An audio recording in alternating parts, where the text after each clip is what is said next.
feeling that pull now to be interconnected and to get back to communities. So just a reminder this year for many of us, or winding up of this year, is support your local businesses, support others that maybe are doing the same type of work that you're doing, and really connect and create a good vibration in your area by collectively getting together and helping each other out. And it's a really beautiful time of year to do that. I know come Christmas, it is a hard time for many, the time where we all miss those that we love in spirit. And, you know, we do find that at times overwhelming, but always remember they are around. They're wanting you to see the signs that they give you, and believe you me, they're always giving you signs. So if you feel a bit disconnected and you're not getting the signs at the moment, take a deep breath, disconnect from the distractions, and go and just be in the moment and look for the signs. Okay? That's my reminder. So, yeah, don't forget, you've got the ability to connect to those that are past the same way that I have. And, you know, your loved ones are around you. It's just about you committing to a practice and opening yourself up to connecting to spirit. And it's not hard. We just need to, you know, get rid of the distractions. So, yeah, I thought I'd share that today. All right, I'm going on to my first caller. I've got Therese in Nimbin, New South Wales, Australia. Hello, Yay. How are you? Really good, huh? How cool. I've got an Australian accent. Yay. that's you're really special. Australian? Yeah, yep. How bizarre is that? So you could have chosen many of the them on here that are from everywhere. But yes, I'm in country Victoria, so I'm south from you. You're up in Nimbin, a beautiful part of the world. Well, at the moment it's not feeling too beautiful because they've been busy feeding fireys through the CWA because of the fires and so forth up here. Yep. So how close is that to you, Therese, where the fires are? That's where I live. It's not all that far as the crow flies. The smoke is just really, really awful at the moment. Just saying that, the blessing is everyone's okay. We've been very fortunate in Nimbin that there's been no loss of life. Yeah. So that's the blessing there. Yeah. It's amazing with the it really brings out all the those that join together and band together when things like this happen. And it's certainly not an easy time for anyone. And you've also with the native animals and things is really it's a hard time. And I know we were caught in Black Saturday here in Victoria, so I totally get what you're talking about. It's a scary time. It's an unsettling time, and you know you do tend to run on adrenaline to keep going, I think.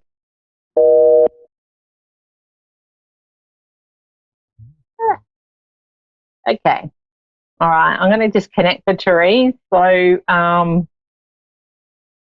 because our line's a little bit. It's been a little bit up and down. Oh,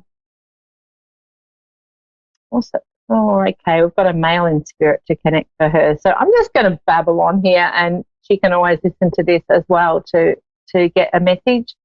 It's almost like there's someone stepping in for her quite strongly, and of course with things going on. Therese, I've got a male in spirit for you. I feel like he just stepped in as you dropped out there. Oh, bless. Yeah. So is it your father in spirit? He's very fatherly. He's very protective of you. Protective? Probably my brother. I do have a brother and a father in spirit. Yep. Because it's like he's stepping. I feel more connected. Okay, to your brother. Because you're quite spiritual, and being around Nimbin, it's such a spiritual area, so, you know, it sort of goes without saying. But it's almost like he's stepping in to go, I'm the strong one here, and I feel like he's got the blanket around him. So it's like, you know, I'm here to be of assistance and, you know, connect and give you the strength to keep going forward. So very relevant. Let me see, getting a bit more information on him. So was he your only brother, or was he the brother that you had the connection with the strongest? Yeah, I'm the eldest of 10, and he and I were most connected. Yeah, okay, because I felt like it was kind of like you two, as in, you know, he's very much, and has also been very thankful to you. So I feel like there's something around when he passed that, and when they come through like that, it's not just your standard things. It's like he's showing me you went above and beyond. So it's almost like I feel with him, you made sure his wishes were granted, whereas maybe others didn't have that intention, but you stood up and said, yep, you know, and he's very grateful for that. He's like, and I feel like he's got a bit of cheekiness. Like he's like, yeah, of course you would do that for me. Yeah. And he's also showing me, because he's quite excited to connect with you. And I know, like you just said before, you connect with him, but it's like he's also around because there's some changes coming up for you. And it's like, I want to get a bit excited about opportunities and things that are presenting themselves. And I feel like you can feel this, or there's been I feel like you were already in it. So it's not, I'm not just connected with something in the future. It's like he's showing me, get excited because there's opportunity there that's going to take you. It's almost like I want to say your soul purpose is waiting. You're stepping into it. Yeah. And it's like he's got your back. It's almost like don't fear stepping up into this, because he wants to enjoy the ride with you. And it's like there's a lot of personal power around at the moment for you. Oh, wow. So 2020 is pretty big. And I mean, it is, for a lot of people that are stepping into their power, it is going to be a stepping forward. But I feel like for you, I'm really changing things up. So I'm really, it's like almost like as soon as you open up to this, there's going to be a ripple effect. And that will be changing up things even around, like I want to go to where I'm located. There's something around you've been tossing up with moving, or now, don't necessarily it's far, but I feel like there's definitely a move in the process. And it's almost like, is there something around you've been looking and haven't found what you're after, or there's a question mark around this? Yeah. Yeah, the really big question, because I really don't know where to go. Yeah, okay. It's almost like he's there to guide you. So it's like he's your Archangel Michael, which is a real, you know, that's the person that has your back covered all the time. And he's going to guide you. But I want to say what he's showing me is it's going to be a little bit different to what you're thinking. So when they come through like that, I want to say, you might have a couple of options you're weighing up. You need to look further. There's something else that's going to come in. Oh, okay. Yeah. So, you know, when you say you're not sure. Relationship. Sorry? Yeah. This is more about where you're moving to. It's like I want to be open a little bit more to where I'm moving. As far as relationships go, it's out. I want to say out with the old and in with the new. So it's kind of like if things aren't getting renewed in a current relationship, then there's going to be decisions around that, and there's moving forward. So I feel like for you, there's an aspect of things being sorted out or reviewed and decisions being made, but I want to say it's onward and upward for you. So we're not, and I feel like I'm on repeat, I've said this for so many readings of late, but if it's not for your highest good, it's not for you, and you're moving forward through that. Yeah. Okay, so be excited. It's like you've got this, and I do want to say to you, it's like your brother saying, you're strong, like as in don't get into your head about, oh, can I do it, or is that going to work, or how am I going to work things out?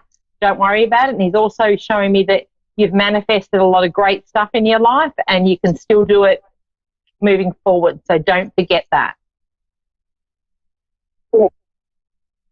Right? You don't need to rely on anybody else, I have to say. Yeah. Yeah. All right. Any other questions before I go on to my next caller that you'd like me to cover while you're here? No, I was just wanting to know when Troy has bought this new McLaren. I was just in a relationship with him. Yeah. It's a little bit of a slight delay I'm getting through. But, yeah, I think it's almost like know that your brother's there. He gives you the signs, and that's reciprocated. So you are guided. So if you're looking at something and a red flag comes up, follow that, because trust me, he's very strong around you. Yeah. Okay. Thank you so very You've much. got this. My pleasure. If you need any more info, Therese, connect to me on Facebook. Australia's Psychic Cowgirl is my Facebook page. So, yeah, jump on, send me a message. Okay. Thank you so very much. My pleasure. Thank you. Sorry about the little bit of a dodgy connection there. So, yeah, I hope, whatever I haven't covered, shoot me a message. All right. Take care, my dear. Thank you very much. Speaking of sending much love to all of you around the fires. We're all thinking of you over here. All right, I'm going to go on to my second caller, Misty in Cornwall, Ontario, Canada. Misty, how are you? Hi, I'm good. How are you? Good. We often get told over here in Australia that we're very much like Canadians, so I think that's a pretty cool thing.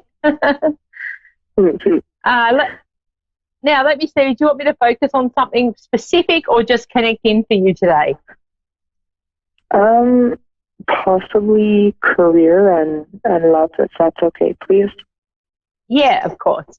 Now, with, all right, let me see. All right, I want to go to a question mark around the love. Is there somebody that's in, well, are you in a type of relationship at the moment, or it's like I feel like we're hot and cold a little bit as far as love interest goes? No, I'm not with anybody. Okay, all right. Is there somebody around there? Because I feel like I want to go to somebody's around. I've rekindled with an old friend recently. Yeah. Maybe a 10. Has that been? Yeah. Has that been a little bit hot and cold? Like you connect and then you have that bit of a break and then reconnect again? A little bit. Yeah. Okay. Okay, I'm just connecting with what they're showing me. There's a reason that you've reconnected again, but I also want to keep in mind, or what they're showing me is this is about you getting pleased. How can I put this? It's the relationship side of things. It's about time for you to honour what you feel, and whoever you're connecting with in a relationship needs to be mindful of your needs, because I feel like you're always the one to make everything right. And, as far as the relationship goes, we're not sacrificing. You're not putting yourself second. I want to see you put first, Misty, really big time. Okay. All right? So it's like I'm not compromising. If they're not giving me 100%, I'm just going to go next. Yeah. Right? Because there is, love is definitely on the cards for you, and there is somebody that will be stepping in. They're not showing me specifically with this one that's there at the moment. So I'm sort of saying be open to this, because there is an aspect of someone stepping in, but they're going to give you 100%. So it's like love is in the air, and it's a case of that person that will be stepping in is going to be very thoughtful and very much all about honouring who you are. And it's like it's your time in the house for this to happen. So I really want to say you're not going to be with somebody who doesn't take your opinions and what you want not into play. So they're going to revere you. So it's like they really look out for you, and they highly regard you. So if the one that's hanging in there isn't 100% like that, then that's fine, but keep your eyes open, because there's somebody stepping in that will be like that for you. As far as career goes, let me have a look there. So with your career, have you been doing something for a little while and you've just started either training or studying for something else? Because I feel like there's something else you're going to be doing that's totally different to what you have done in the past. Well, right now what I do is I help people in the community with their health. Yep. And I was thinking of furthering my education for nursing. Yep. Well, that's what I see. Like there's study around that. There's further training that you're going to be doing, and it's like, but it'll be different to what you are doing now. So, are you doing a lot of one-on-one? Yes. Yeah. So I feel like there's something where you're going to be addressing groups, so not just one-on-one. I'm addressing others in a group situation. So, because I feel like for you give up, you don't give up, but you give out so much to others, and sometimes one-on-one can be very taking up all of your, it's almost like I feel a bit depleted after I've finished doing a lot of one-on-ones for you. Yeah. Yeah. So it's like I want to be more in a group situation where I can interact and freely step forward with this. And I want to say for you next year is I'm excited. So can I ask where you're living at the moment? Are you sharing a place, or where do I get the feeling that you're in with others? I have my mom living with me at the moment. Yeah. Okay. So because I felt like I was like thinking, yeah. Okay. So, and you're helping mum out at the moment. Yeah. Something around your help. Yeah. Yeah. So there's something around changes up around that as well. So has mum not been well, or what's brought about her moving in with you? Because I feel like there's a reason for that. She came out of a not so good relationship, and it really affected her financial situation as well. Okay, I missed a bit of that. So is that regarding health? It's to do with health. She also came out of a bad relationship. Okay, yep. And so you're building her financial situation hasn't been good as well. Yeah, okay. Which is lovely of you to do that. And I feel like mum's really sweet.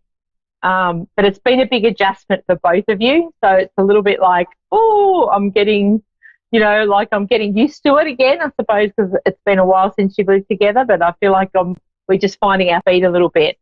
There's something around, I feel like the next year you're going to, I feel like I want to say for you, the same as my last caller, but something around movement. So I feel like when you get the career path, like you decide what you're going to be doing, there's something about getting set up in a place that's a little bit more, how can you put it, that works better with the two of you, or that gives you more options and freedom.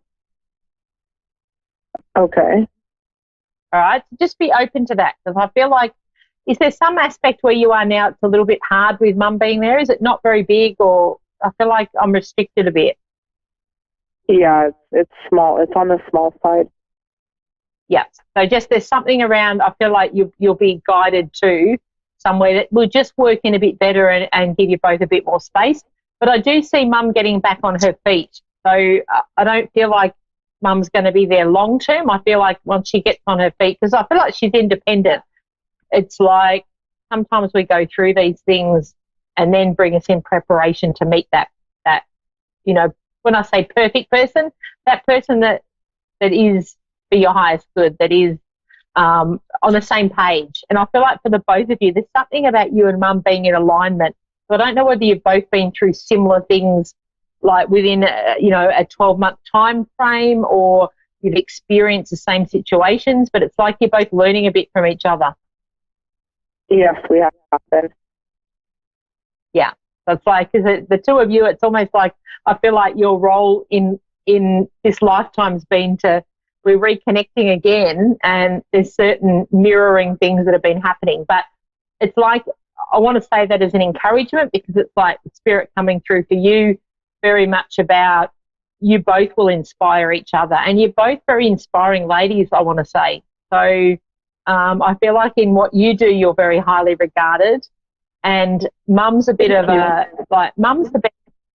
I want to say mum can reinvent herself like snapping fingers. She's pretty amazing. So even though she's been through what she has, she'll be snapping out of that and onto her next adventure, I want to say. So tell mum that. I see her traveling. She's having an adventure. And I do feel with mum, now that she's got rid of the ball and chain, I want to say, the health issues will start to fade into the background. So please tell me that. Thank you. Yeah. So and it really for the two of you, it's like you've come together, you've gorgeous souls, and we're ready for a break. So I feel like 2020 is going to be your break and the opportunity to come in. And I know it has been hard last couple of years, what I'm being shown, but it's like you'll start to see the light at the end of the tunnel. And I do want to say over the next few weeks or towards the end of this year, you're really starting to see that there's light here. Oh, the green light. And there you're having the speed humps and the red lights and being held back. No more holding back. And that's for the two of you. Thank you. Is it okay if I ask you something else? Absolutely. Please do. Are you able to answer questions about legal matters? Yeah. You just give me a generalization so that we're not too specific, being the fact that we're on radio. So, yeah. So is it, let me, oh, that's interesting. I'm getting a bit of stuff. Okay. So is there something that's, is it at the courts now, can I ask, as we speak? It's going to be started soon. Yeah, okay. There's a bit of a process there. I feel like I want to say something around being a bit dragged out. It's really important to get the right person on the job. So have you already, are we on to the second person that's helping you through this? The professional person, I mean? Sorry, can you repeat what you said? Are you on to the second person that's helping you? So when I say that, like over here we have like a solicitor or like a professional that is just a lawyer for right now. Yeah, okay. So with your lawyer, do you, because I feel like I want to go to, there's a number two. So have you already seen one and you're on to now another one? There's something around that. Yeah, great. Because I was like, you're going to be, the second one is the good one. Like, I don't mean that the first one wasn't, but it's like we need somebody that's 100% on your page. Can I also get you to write down, it's almost like the outcome, there's something around finances, write down what it is you want and just, I don't care whether you just put it in a drawer or something, but let's be clear to the universe and say, this is what I want. I'm not doing this for nothing. This is the end result. So that we can bring that and not only bring it to you as you need, but in the right timing. There's something about this being dragged out, but I do want to say to you, don't worry about it because it will be in your favour. It's just a case of you're going to have to do this bit of a dance at the moment with it. Okay, it's to do with my my child. Yep. So there's, okay, so I felt like also I wanted to go to money. So is this about maintenance as well? Because I feel like there's something around money that hasn't been paid that needs to be paid, right? Yep. So we're getting, the money is coming through and the ruling will be in your favour. Hold your stance and keep your power and there'll be no question on the outcome of this. And I feel like I want to say to you, there is no question. I don't feel it's going to be an issue. So keep the faith. You've got this. Thank you. Okay. I'm going to have to go because I'm being wound up now, but thank you so much for connecting. Australia Psychic Cowgirl, connect with me on Facebook for any more questions, Misty. More than happy to help. Thank you, everyone. See you again, same time, same place. Woohoo!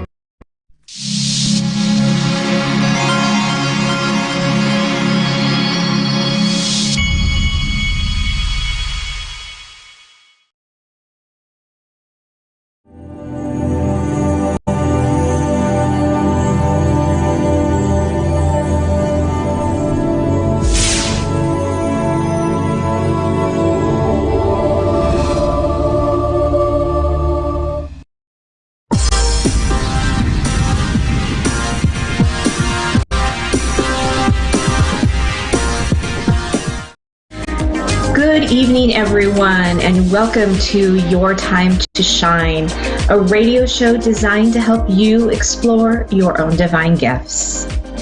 How are you, everyone? I have been on a little bit of a hiatus for the last 6 weeks, trying to recover from a pretty nasty illness and juggling some family turmoil and issues on top of that. So it's been a really interesting few weeks, but I am back and I am ready to talk with you and hear what you all have to say.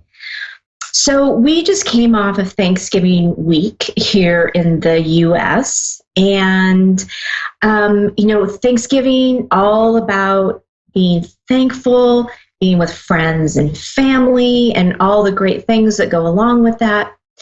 And, that brought me to kind of not only what I've been dealing with in my personal life, but then Thanksgiving on top of that made just this great topic to talk about tonight. So as we go through life, we're going to hit bumps and hiccups along the way. Some of them are going to be a little more extreme than others. And some of them we're tearing our hair out. Some of them we slide right through, no big deal. But it's those times when things pile up. It's like, it seems to be like one thing after another, after another, after another. And pretty soon you feel like you have the weight of the world on your shoulders and you don't know how to crawl out from all of this, what seems to be bad luck and negativity. And I personally pride myself on being a very positive person in life. And it takes a lot to get me down. And so when I get to that point, it makes me stop and think about how I need to find more things to be grateful in life. Now that, when you're that kind of far down, is so much easier said than done.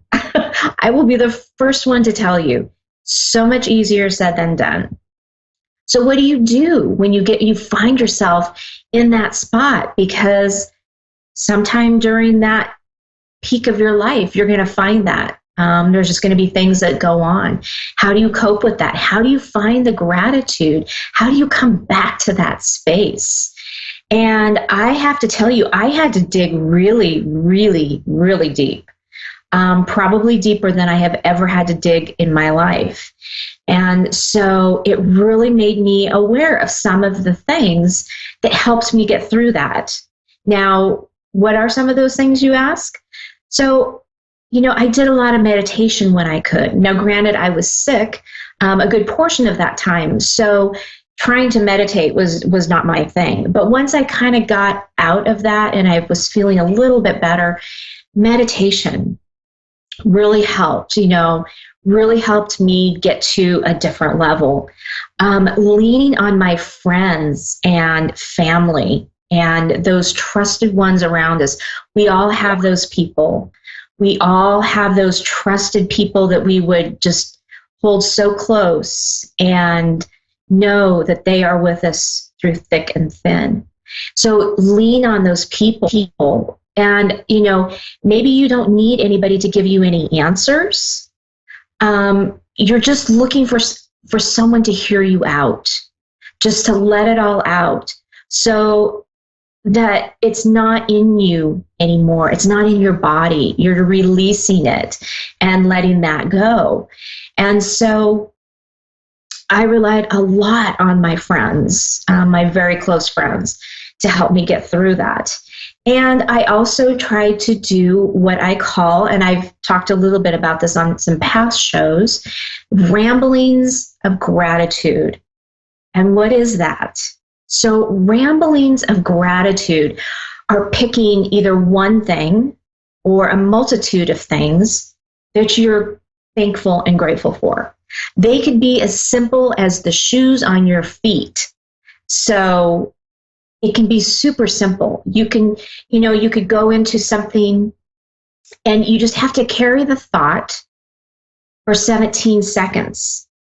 And if you carry that thought for 17 seconds, you kind of feel a little bit of a lift. If you can carry that thought or even if you can carry that through your voice and continue to talk about it for a minute, you raise even higher in your vibration. If you can talk about it or think about it and visualize it for 3 minutes, that's when all the manifestation, all the good things that come to you, that's where all that yummy juiciness comes from. So what does this look like? So I'm going to take the example of my car. And you just start by saying, I love my car. I am so happy and grateful for my car. I know when I get in my car, it's going to take me from point A to point B because it's so reliable. I'm so grateful and thankful for my car. I get in it and it's nice and toasty warm after it's been running. And I know that I'm safe and I'm warm and I'm going to get from point A to point B. And I'm so happy and grateful and thankful for my car. I love my car. I love the way the seats feel when you get inside of it and you sit down and you start going down the road. It's so comfortable. It's so plush. I absolutely love my car. I love how I can go put gas in it and it runs just perfectly. I am so grateful and so thankful for my car. I'm so grateful for what it can do. In the summer, when it's hot, I can stay cool. In the winter, when it's warm or cold, I can stay warm. I'm so grateful and thankful for my car. So that's just an example. You always want to start off with, I am so thankful for. You always want to end with, I am so thankful for. Now, some of you are really great visualizers. So you can visualize things in your head. You can see yourself sitting in the car. You can see how it feels. You can see it going down the road. You can see it driving from your house to your office. And that works great. For those of you who don't have that great of, the imagination, that's a hard one for you. You can talk it out just like I did. You can talk it out silently or you can talk it out aloud. Now, voice projection is going to be way more powerful in the universe than just saying it inside and keeping it inside. But it doesn't mean that it doesn't work the same way. You can even write it out. You could write it out on a piece of paper, why you're so grateful and thankful for something. Now, again, I just focused on my car. You don't have to do that. You can be thankful for the shoes on your feet. You can be thankful for your car. You can be thankful for your job. And you can just keep going and going and going. Whatever makes the most sense for you, whatever it takes to raise your vibration and get you out of that space that is not good for you and no fun, because you don't want to stay there for very long. You want to bounce right back out of that. So try that, the ramblings of gratitude. See how long you can keep it going, because as you work with it and as you practice it, 3 minutes, believe me, 3 minutes will go just like that, and you'll see how easy it really is. So if you have any questions about the ramblings of gratitude, how to do it, what it looks like, feel free to reach out to me on Facebook at Julie Yeager Walker Medium, or you can catch me over on, my other Facebook page is Your Time to Shine, or my website is www.wingsofsoulswithjulie.com, and I'd be happy to help you get through that process. So now we are going to head to the phone lines. We have Kura in New Wales, Australia. Oh, Lynn, pardon me, I read that wrong. Lynn, good evening and welcome to Your Time to Shine. Good evening. How are you? Yes, I'm good, thank you. Excellent. So what can we do for you this evening? I would just like to know what's ahead in the next 6 months. Please. I'm sorry, can you repeat that last part again? I would just like to know what's ahead for me in the next 6 months, please. Okay. Okay. Perfect. So let me just tune into your guides and see what they have for you.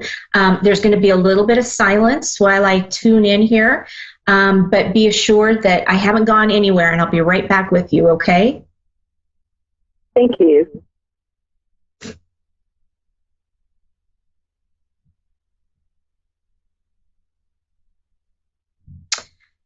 Wow. So immediately my guides are showing me that you are going through a huge transition. It's a very big transition. Hang on, let me see if they can show me exactly what that transition is.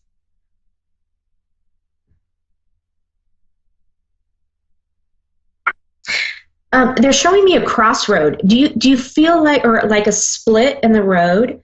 Are you feeling like you've come to this crossroad and you don't know where you're headed? Yes, that's right. Okay. So what they're telling me is that either direction you take at this crossroad is going to be okay. They said what you need to decide is you really need to drop down into your heart and think about what it is that's really going to fulfill you in that journey. Because they're showing me that no matter which way you go, it will be okay. One is probably going to be a little bit more fulfilling for you than going the other direction.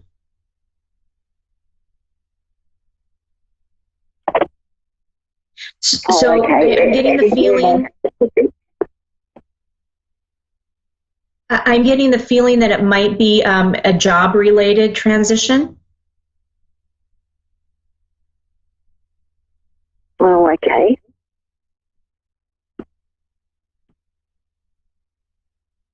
That there is, have you been thinking about changing jobs, or has that been kind of swirling around, or has something been catching your attention and making you stop and think, and you think, I wonder? Not with work, no. Okay. Well, they're showing me that there is some kind of a transition coming up. Whether that is a transition within the same company, within the same, like maybe they're showing me it's like what you're doing right now, there's like another direction or another offshoot that you can take. And it's very possible that it's still within the company you're with. It's just a little bit different direction than what you're going right now. Okay. Okay. Thank you for that.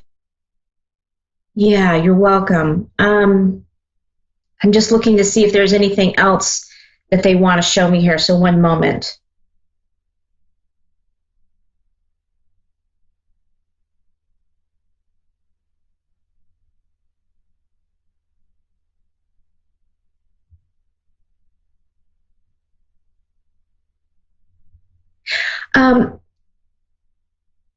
They're showing me that you have a healing side to you.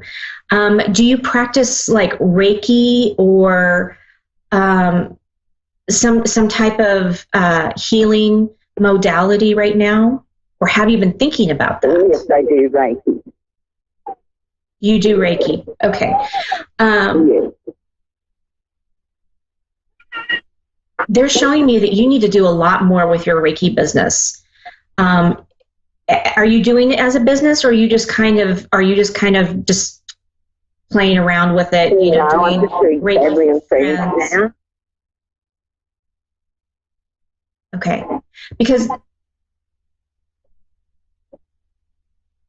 so they're kind of showing me. So, do you have another job besides Reiki as well? I'm not working at the moment, but I usually do pet work, making the pets to hospital. Okay. Because what they're showing me is that you can take your Reiki to there's like a whole nother level that it's almost like you're holding back a little bit on your Reiki. And they're saying that you need to get out there. People need you. People are waiting for you to come. But you need to be able to get out there and put yourself out there. They're showing me that you've been a little bit hesitant to put yourself out there and be that vulnerable person with your business and with Reiki. Right. Yes. Yeah. Yes, they said that. Right. Okay. They're just showing me that you can be so much more with that than what you're allowing yourself to be. Yes, I work with animals. Okay. They're showing me like you and connecting to different people around your community.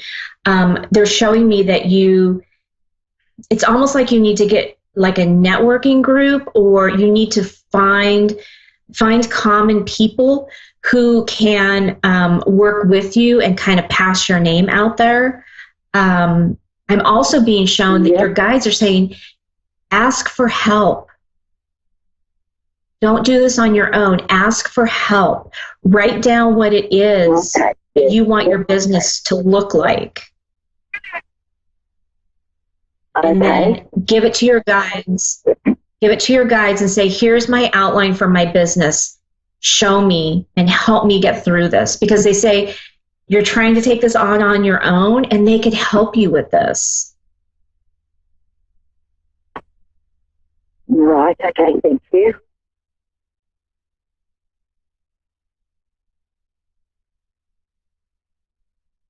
They're showing me you have a very, very bright future. I mean, like when I first connected with your guides, it was like this huge explosion. And it wasn't an explosion that's like a devastating explosion. It was like an explosion of bursting out of, connecting and getting out there. 2020 is going to be a really powerful year. And so I'm seeing that, I'm kind of seeing that with you and what's transpiring. And it's like right now, this month, and probably into January, they're showing me is when you need to start looking at your business, start creating what that looks like. Write down how many people am I going to see during the week, and actually start putting them down like on a calendar, like you have those people there signed up, and you say on Saturday from 12 to 1, I'm going to be seeing a customer. I'm going to be seeing a client. And from 3 to 4, I'm going to see another client. So get like a calendar and a schedule and just have fun with it, play with it. Say, this is where I want my people to come. This is where I want my customers. Yes, okay, that sounds like a good idea. Yeah. I mean, it's very high, powerful, exciting energy around you and around the Reiki. And I can see how the animals really, really, they just take to you. I mean, it's like they're butter in your hands. I mean, they just melt. So it's a fantastic, beautiful, beautiful thing. So work with that. Really outline what it is you want to see this become. And then calling your guides and your angels and say, here it is on paper. Help me with this. Show me. Yes, a little bit like manifesting. Exactly like manifesting. Exactly. Yeah. Okay, could I ask which guide you spoke with, please? Oh, I'm sorry. Can you repeat that? Could I ask which guide you spoke with, please? Ask which guide you spoke with or connected to. Oh, which side? Which guide? Oh, which guide? Yes.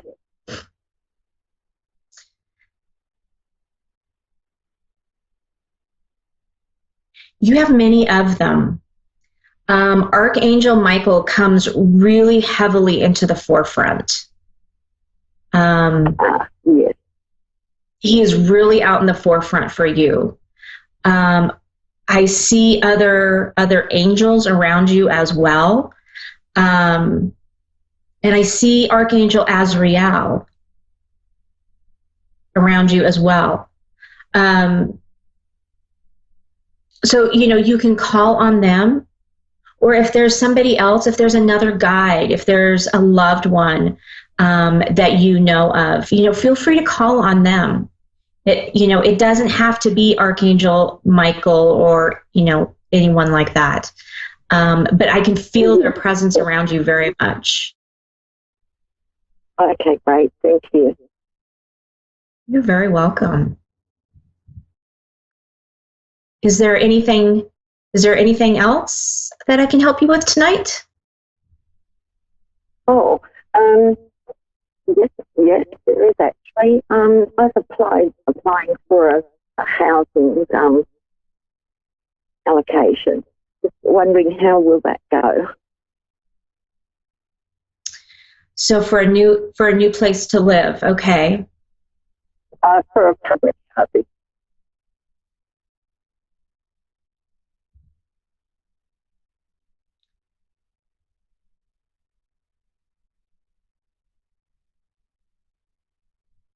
So is this a place that you've been looking at for quite some time, or that you've been going back and forth with it for a while? I've been going back and forth with the application. They just keep sending more and more details that they need. Okay. Yes. They're showing me you haven't found it yet. There's one coming up. Coming up, though, is there a length of time, or long or short, or?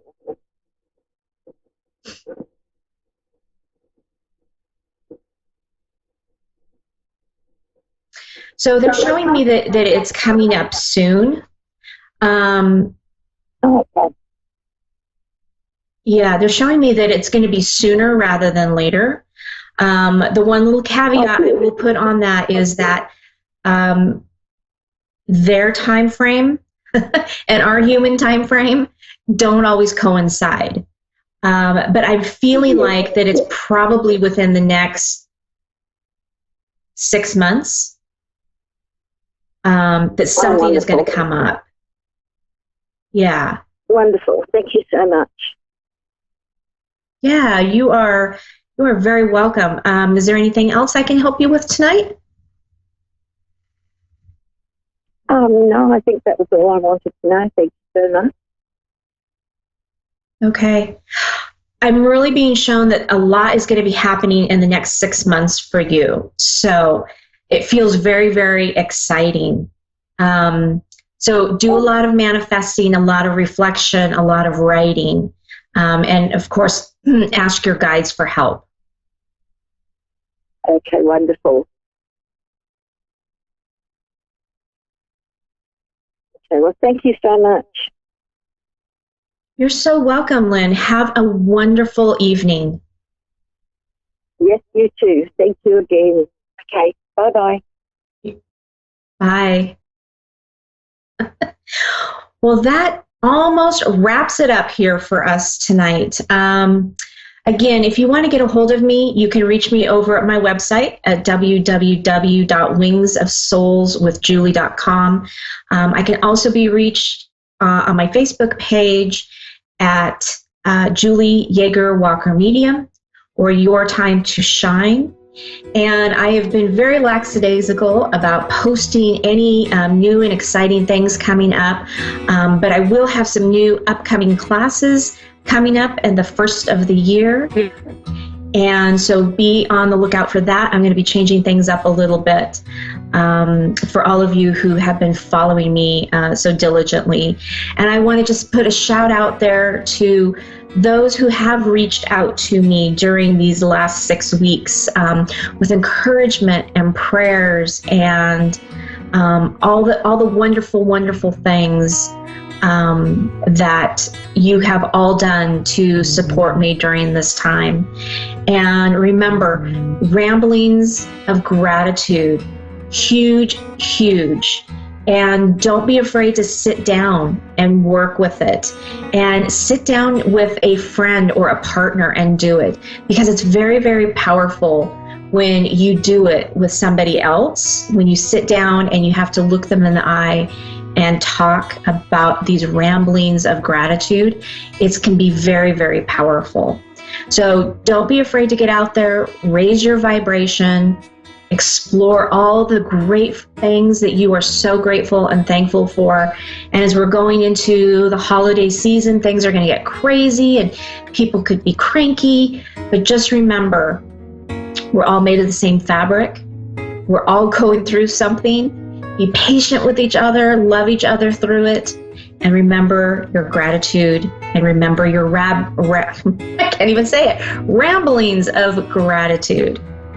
So that is all for me this evening, everyone. Have a wonderful evening, and we will see you again next Thursday night.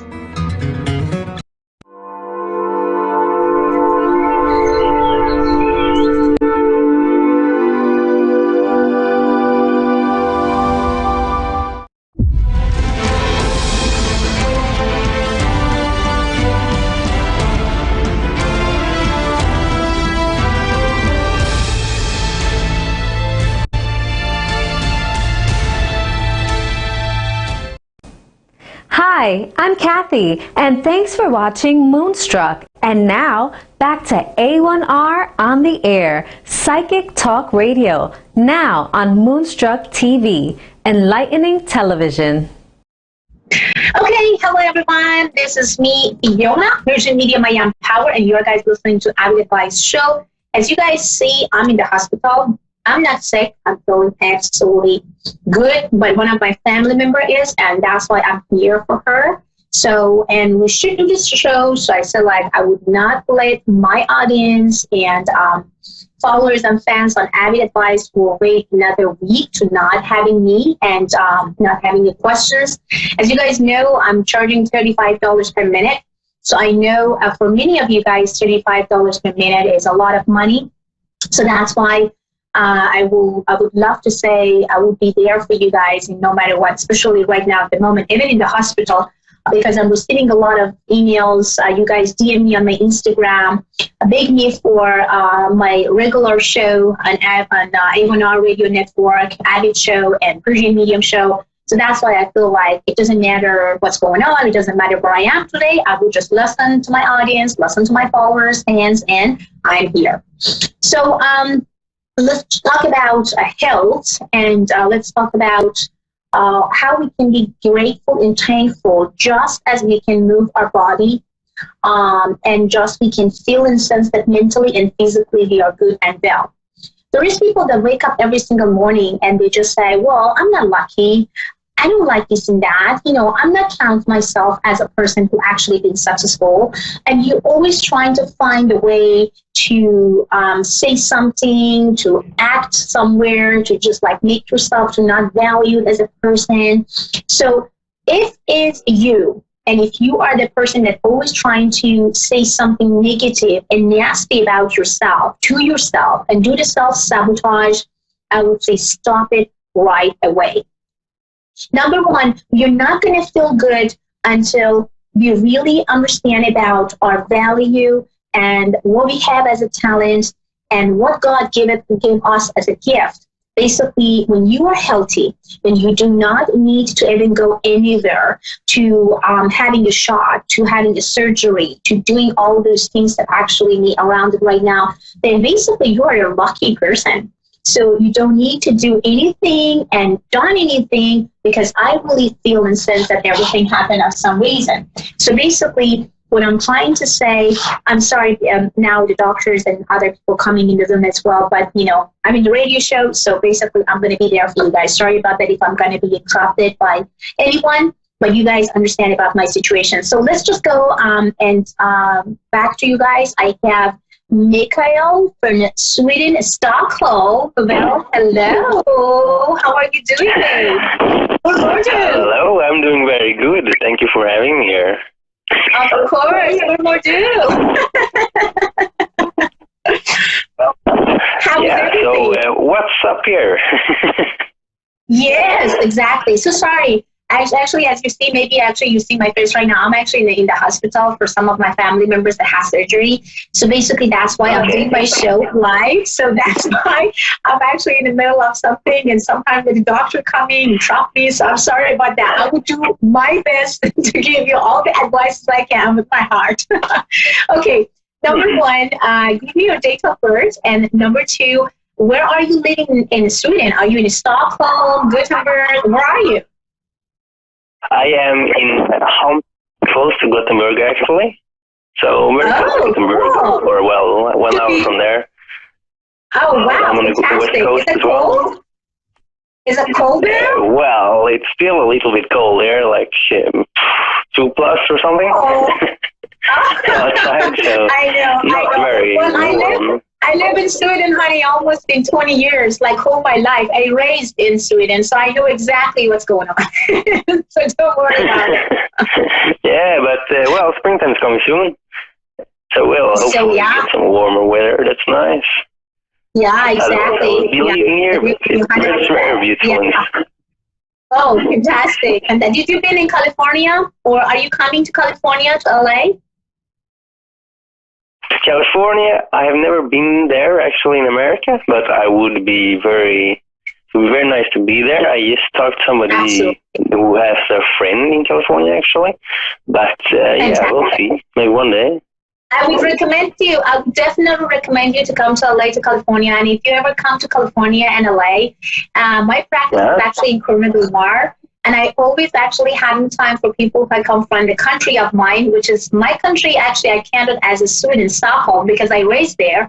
So, and people who come from actually Stockholm, Sweden, Gothenburg, people who come from Australia, Canada, London, they kind of prioritize all the time to see me face to face. So basically, if I come here, so please DM me and send me email to virginmedium@gmail.com, and I would love to see and talk to you about things. So now, back to you. You definitely have something in your mind that you would love to see, some burning questions that you are looking for hot burning answers.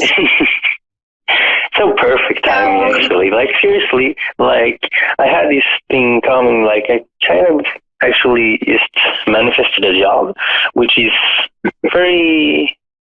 Because I talked about this job, this was the only job I wanted here in Sweden. So it's just a normal job as a delivery guy. I wanted to drive a car. And I got it today, and at the same time, in the Netherlands, I got the opportunity to work as a volunteering in like a raw food place, a restaurant, and just stay in Amsterdam for a while. And both of these options just came to me at the same time today. And I would like to know if I should stay or should I go. It will be super fantastic, because the way that I feel and the way that I sense right now at the moment, you are in a change and challenge position. So basically, universe trying to bring opportunities to your door.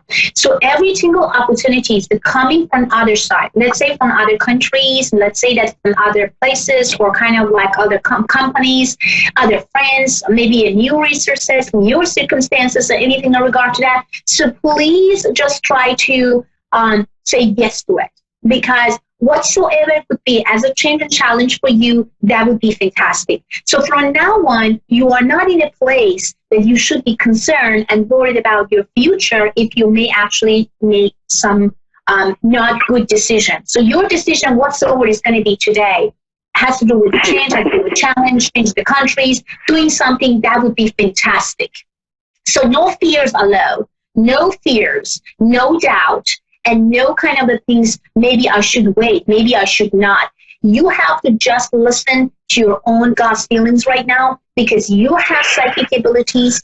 You have energies that I can see. I'm not telling to everybody this. It's not because I want to tell you, because I'm going to make you to feel happy and say, oh, you have some talent. No, you do. You know what I'm talking about. You have that abilities. Because, and you are strongly in the vortex center of time. So basically, whatever you are asking right now is just coming. That's why I wanted you to ask non-stop, 24 hours and 7 days, non-stop, ask and receive. And it doesn't matter exactly what you're asking, with whom you are asking, how you are asking, what type of money you want, what type of amount of money you are asking. All you need to do, be unrealistic about what you are asking. Yeah, like to actually talk about something that is little, let's say, higher standard, because when I do, it usually happens. When I believe, of course, but You're really, really fantastic. I'm super proud of you, because when I'm actually right now talking to your energy psychically, I see you accomplish a lot. So if any change comes to you, anything that comes to you right now, tomorrow, week from now, month from now, 2 months from now, 3 months from now, and then actually hour from now, just say yes to it. Yeah, but I have done that for a couple of years now. I was thinking, okay, take a little break from unknown. Absolutely. And you deserve it. And you deserve the best.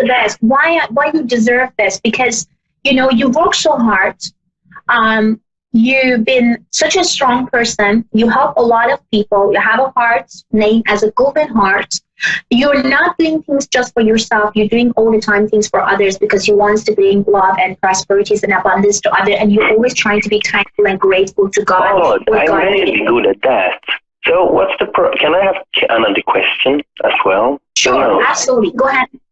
Yeah, a thing with why, with staying or going, I'm really good with manifesting good things for other people, but I'm kind of focusing too much on other people, maybe because it's I never go with them on that journey usually, but I'm just leading them there in a good direction, and then eventually I'm just staying with myself anyway. But yeah. Well, did you ever doubt about, let me ask it this way, did you ever doubt about your dreams, or kind of did you may actually manifest and connect it to your dreams, but then because the dreams didn't happen almost immediately, or maybe it's still not happening yet, so are you kind of feeling that, I'm kind of doubting about that, maybe I should change my directions, maybe I'm not doing the right things? Is this something like that happened to you?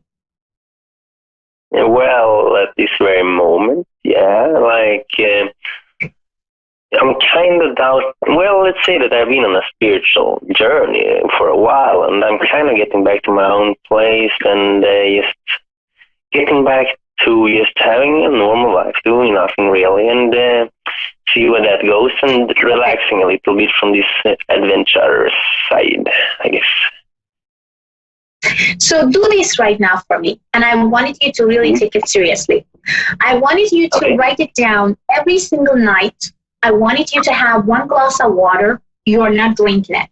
You're just having it next to you, and you have one paper, like a A4 paper, one type of a paper that you can write down whatsoever you have in your dreams and desires. You write it down almost in between 5 to 10 of almost impossible dreams that you ever had. And I wanted you to be unrealistic. And this is things that you have to do it in 21 days. 21 days. So if you just 21 days, if you just forget about one night, let's say that you've been tired, you forgot to do the same things as I told you, then you have to do it again. You have to do it again. So basically 21 days before the bedtime, you are just write it down exactly what you want. Means all unrealistic dreams and desires that's still not happening, I wanted you to focus on it. It is not anything like doubting. You should not doubt. You should not even feel it. And I wanted you to even feel that you have already $10 million in your account. And you are going to plan in 21 days. I wanted you to plan on this $10 million, or better say, whatever it is, $20 million, whatever is unrealistic in your mind. I wanted you to now plan for it. Okay, let's say that you have $10 million. You want to buy the house for $2 million, example. You want to invest your money on a stock. You want to actually buy Ferrari. You want to actually have this and that. You want to travel to Hawaii. Whatever you have and you want to do with this $10 million, I wanted you to write it down. Means that you have it and you're starting to plan. So it's only in 21 days. You are planning for these $10 million, not 10 million crowns, or the Swedish actually, money is $10 million. So if you have $10 million, what are you going to do? You have it right now in your account. What are you going to do tomorrow? What are you going to do next week? What will happen in between now until actually 21 days when it comes to that or better say $10 million? So then when you are writing down every night, you just closing your eyes and just say, I'm thankful, I'm grateful, and thank you so much for everything that you gave it to me, and I need more. I want more. You have to be greedy. When it comes to money and finance, you have to always be greedy. There is no down to earth. There's no humble feelings about money. When it comes to money, you have to say, I love money. I'm actually going after money. Come after me all the time, and I'm greedy. I want more and more and more and more. So number two, when you wake up every morning, you drink that water that you already have. So the paper that you already wrote all your dreams, it has to be on top of that glass of water, on top. Put something on top of it because it's not going to fall somewhere then. Then you wake up every single moment when you wake up. The only things that you do, you drink this glass of water in 21 days. Then I wanted you to actually call me or communicate with me. Maybe you can call and communicate with me through A1R, but I wanted you to go to avidadvice.com, sign up, and then send me an email through Avid Advice, chat with me through Avid Advice, and tell me what type of miracle you received after all those things that I told you. Every single of my clients, fans, followers, and students, they come back one after each other and told me that something very good, very significant as a big miracle happened to their life. Hmm. Do you really want something when you're saying the last things at least? Yeah. You're going to be one of them, I promise you. You're going to be one of them that's going to actually, notify me and says, well, Fiona, yes, my life completely changed and exactly almost closed that 21 days. Before the 21 days passed, I got exactly what I wanted. I'm now in the most amazing road in my life that I ever been. I promise you are going to do that. I can even feel and sense it psychically. You're so ready. You're really, really ready. You're so ready. I mean, I don't know what else I have to say, but you are so ready. Well, it would have to be in California probably if I to get $10 million. Definitely. And remember that. Even if it's not the money the place coming that's going to take you to get that money. So that means that all the resources around you will change. Circumstances will change. Positive people with money come around you. You're going to really watch and see, really, and have your popcorn and trying to really lay back and relax and see. You will see after 21 days how everything in between you, universe, in between you, new circumstances, in between you and your new friends who are actually going to take you to the next level, in between you and new companies, people around will change. Okay. I promise. I will definitely this is going to happen non-stop. I promise you. Yeah. This is something that I promise. If you started, you were just going to say, I just want to continue to just like have this. Let me ask you questions. Do you have children? Do you have family already? Not really anything that keeps me down like that. Or settled here. So, yeah. So that's a good thing, I guess, still. My problem is, though, that I have had, this happening, but my problem is that I'm kind of missing out, in the last end kind of thing. One time definitely 2 times I manifested some very easy money that was just in my hands, but I kind of lost the opportunity. Really? By not reading an email. Go for unrealistic manifestation. If you really want to get something, that is exactly what I always say to my students. You want to be millionaire, go around billionaire. So you want to be really wealthy and actually get something, that don't manifest for $100,000 or $200,000. Manifest for at least $4, $5, $6 million. That's what you have to do. Okay. You have to just change the way that you are manifesting. You have to you have to really change the way that you are thinking, the way that you are feeling, and you never should ask when, how. It's not possible. I don't think so. Well, what are you talking about? Like how Mondays? Yeah. No doubt allows in manifestation. No doubt allows when you ask the universe that you want something. And your focus has to be on something that you have already and you feel good about it, not something that you do not feel good about it. If you ever focus on something that you do not feel good about it, then you're not going to get what you want. Please stay away. Hijack your subconscious mind. Tell your subconscious mind, you're not allowed to be negative. You're not allowed to then think of any negativities, any negative people, and any crazy people around. That's all I wanted you to do from now on. And I'm so sure psychically I can tell you have a big jump almost around the month of April. So basically around the April 23rd to the April 29th, I see actually a very good news and very good jump for you, which actually going to change and challenge your life in a very strong way, very positive way. So just, stay calm and really feel and sense the energies, the breathing of money or the finance or whatever you're asking. You're asking for to be famous, to actually having fans, to anything that you want, any type. That doesn't matter. And get more happiness because you know that money can buy happiness. Happiness is happiness. It's come to you. But money can just buy comfort. But happiness is something that you have inside. And no one can take it away from you, with or without money.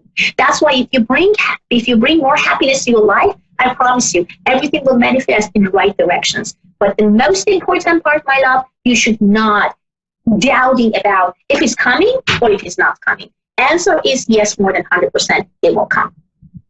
Yeah. It's in the choices, like sometimes when the universe provides everything at once, every time the universe provides everything all at once, so that I have to choose, and it's so hard to choose when there is options. I'm exactly. afraid of making the wrong choice. I make the wrong. So we have just 90 seconds. I wish if I could just talk longer, but for more information about the Persian Medium, go to persianmedium.com, avidadvice.com, sign up, get your 5 free minutes, talk to me or any advisor that you want, and please call me back on Avid Advice and tell me exactly what's going on. Thank you so much for all love, help, DM, and emails and anything. I don't know. I'm actually really speechless. I'm thankful and grateful for every each of. And thank you so much, A1R, to be you. And without you guys, I wouldn't even help tons of people around the world. Thank you. God bless you guys. I love you so much and have a great one. And bye.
Trying out this new comfy cozy blanket. We're trying that out today.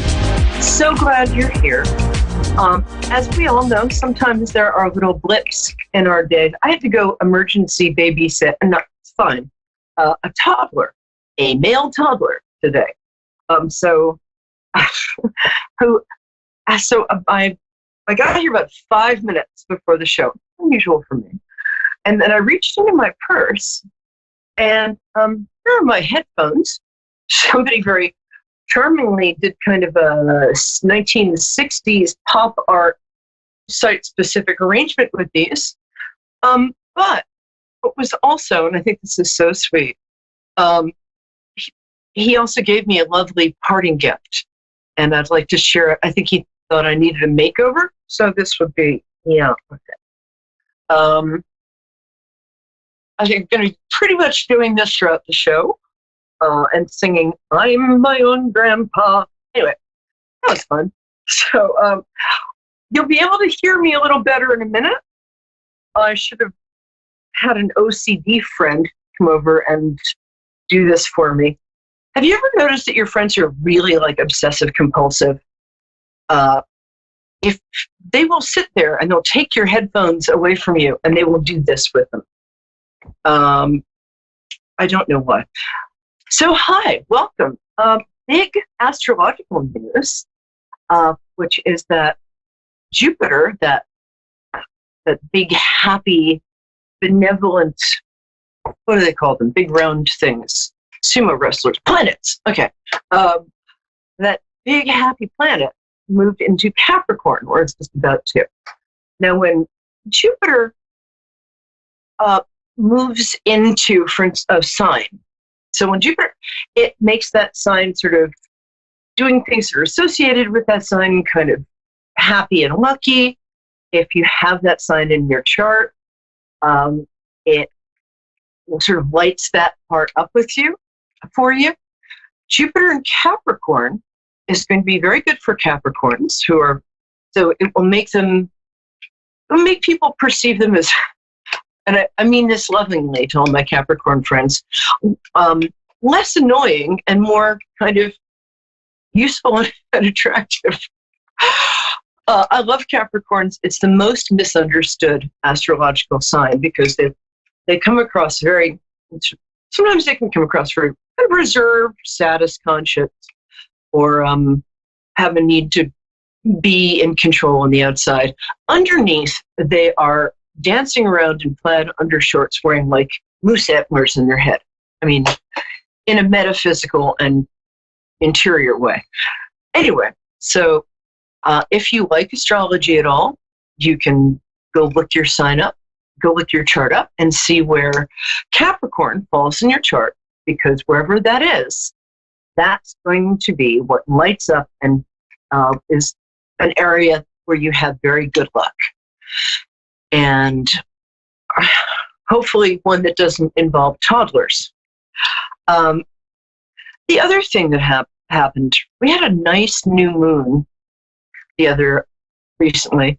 A new moon is a good time for starting things. I've been recommending this wonderful woman, Sarah Prout, has something called the Ancient Manifesting Ritual. And she sells it online. Her name is Sarah, Prout. And what she does is you just get these exercises and you do them. I mean, not like this kind, because I wouldn't be talking about it because I don't do that. But you print out this really cool sort of series of exercises to have you look at yourself and what you really want as opposed to what you think you should want or what your parents want. And it's a very useful thing. So I just started doing mine. I realized I wanted to be a lion tamer. My school didn't offer a degree in that.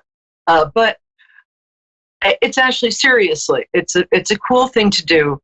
And I know we haven't even had the holidays yet, but I like to prepare for New Year's way in advance because 2020 is going to be a really good year. I just have that feeling. And, I'm good at feelings. And you're good at other things. We're going to have our first caller. I don't know if you guys can hear me. And next time you see me, I'm going to be in small claims court with this child. And the answer is yes, I do have a backup pair. This is both of them. Drink like unadulterated gin here. Anyway, I hope you guys all had a great week. And I'm hoping we have a first caller. Dave. Talk to me, Dave.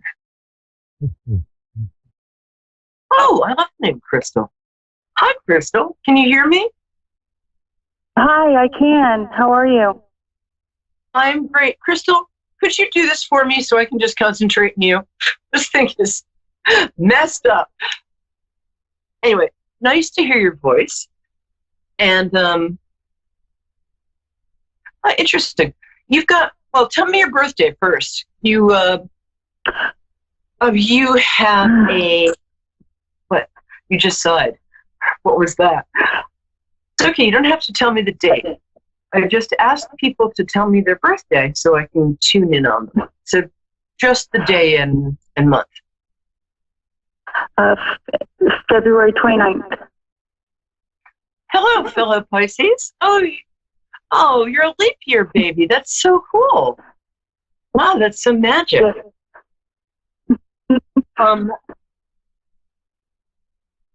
It's been very interesting all of my life. What's that? It's been very interesting for me all of my life. In what way? It must make you feel special. It's made me very empathic, I believe. That's certainly what I'm getting. The other thing I'm getting with you is that it also made you strong. So, because if you grew up and still are as empathic as you are, it makes you strong. Because you have to be, otherwise you'd crumble into dust. It feels to me, maybe I'm projecting, that a lot of my Pisces friends went through breakups in the last couple of weeks. Would that be what's going on with you? No, not at all. Not with relationships, but with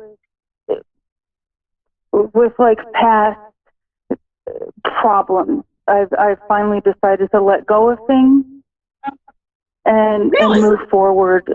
Yes, I think that's what you're probably sensing. I think I am, because that's exactly what I was writing about today, and thinking a lot about today, and working with clients. And I'd love to work with you because you're amazing in that you're willing to let stuff go. And I work with people and I'll say, would you rather be right in this situation or would you rather be happy? And because people really identify with their problems and you don't. And the last couple of weeks, I've also been looking at old behaviors or old ways of being. And I think you're going through this exactly. And when that old behavior or way of being comes up, I can kind of sense it and say, you know what? I'm not going through door number 1 anymore. I'm choosing door number 2 here. Are you finding that out? Are you finding that you're not engaging with other people's toxic narratives, that you're making better choices for self-care? Are you? Right, that's exactly, yes, you're correct. And it's enlightened me quite definitely, and it's made a huge difference in my daily being and everything, and how I feel, everything. Well, you're very present wherever you are right now. I mean, at work, or if you're, doing something creative at home, you're not being taken hostage by woulda, shoulda, coulda. You're being before, if you were someplace, half of you wouldn't be there because your anxiety would have taken you out of the room, essentially. And there's a really beautiful thing about not letting anxiety yank you out of your being in the moment. It's a beautiful thing when you can just be at work pouring a cup of tea, and that's what you're doing. You're at work pouring a cup of tea. Or it also feels to me like you've discovered either a spiritual practice or a form of meditation that really works for you. Is that the case? That's very, very, very, very true. That's my question for you. Is I'm also discovering that I have some psychic abilities that I'm unsure about, and I kind of want to know where to go from here. All right. Let's see what kind of psychic ability you have. I've never done this in the show before. And this is not about me, although it's kind of fun. But off the top of your head, do not think without pausing. Tell me, say 3 words, tune into my energy. Say 3 words about me or something that's going on in my life. Hit it. I'm seeing purple. Mm-hmm. I'm just seeing light and happy. That's very good. And thank you. That's very good. I work a lot with, aside from just sheer prayer, I like to work with some saints and ascended masters. I work a lot with Archangel Raphael, whose color is purple. And you're picking up, I do an angelic meditation before the show. So you're very good. Now, somebody who's, for me, I think you're a clairvoyant and an empath. And I also, there's a little bit of shamanism in there. I'm going to recommend a book right now. It's not actually about magic. It's sort of about, it's called, what's it called? It's called Practical Magic. It's not a fiction book. It was way before that. And what it is just how to get into certain states that will, and then shield yourself, and then do a deep listening to yourself and to other people. But that's the kind of, you're a psychic who, by shamanistic, I mean that you have a connection to the physical earth. By clairvoyant, I mean that you get information, you see information. An empath and clairsentient are sort of the same thing. You just feel stuff in your body. Those are good places to start. My name is Peri Lyons, P-E-R-I, and then Lyons, L-Y-O-N-S. Drop me a line on my Facebook page, and I'll recommend a couple of books and give you a couple minutes of direction. That's something you should start studying. Don't quit your day job yet, but when it's time, I think you'll be a part of the community, somebody in the community we really, really value. Does that work for you? Okay. Anything else? No, I appreciate everything, and thank you so much for your time. Oh, such a pleasure. And please do get in touch. You have a real gift. And if you've ever seen the show before, you know, I don't fib. Unless you ask me. Absolutely. No, I've been watching for a little bit. Oh, thank you. I'll send you a check. All right.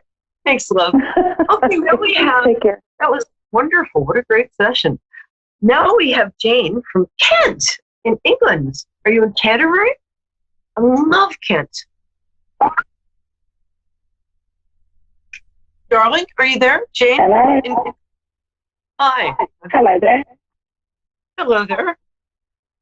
I used to date a lot of men from Kent, and it would just drive me crazy because they'd spend the first part of the date explaining the difference between a Kentish man or a man of Kent.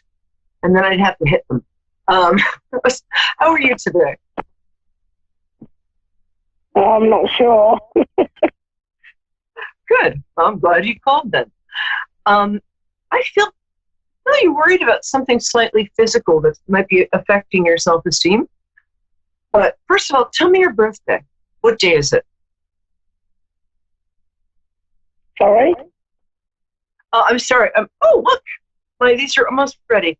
Tell me what day your birthday is. That's how I connect with you and jump into you. Oh, 23 28th of August. I'm sorry, what? The what? I'm sorry, what is it, love? Sorry? 28th of August. Okay. 28th. Good to know. Have you, I'm very glad you called.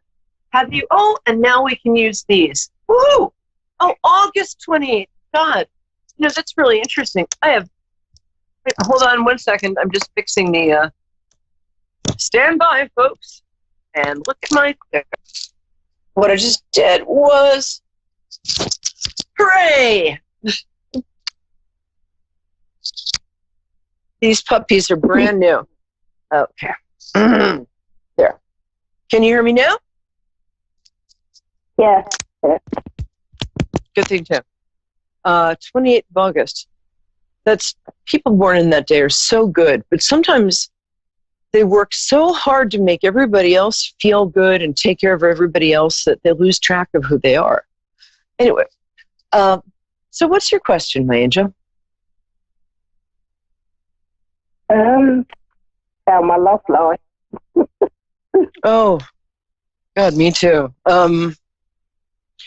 Do you go to any kind of class or, do you go to like a folk dancing class or some sort of thing where you're out and about with people?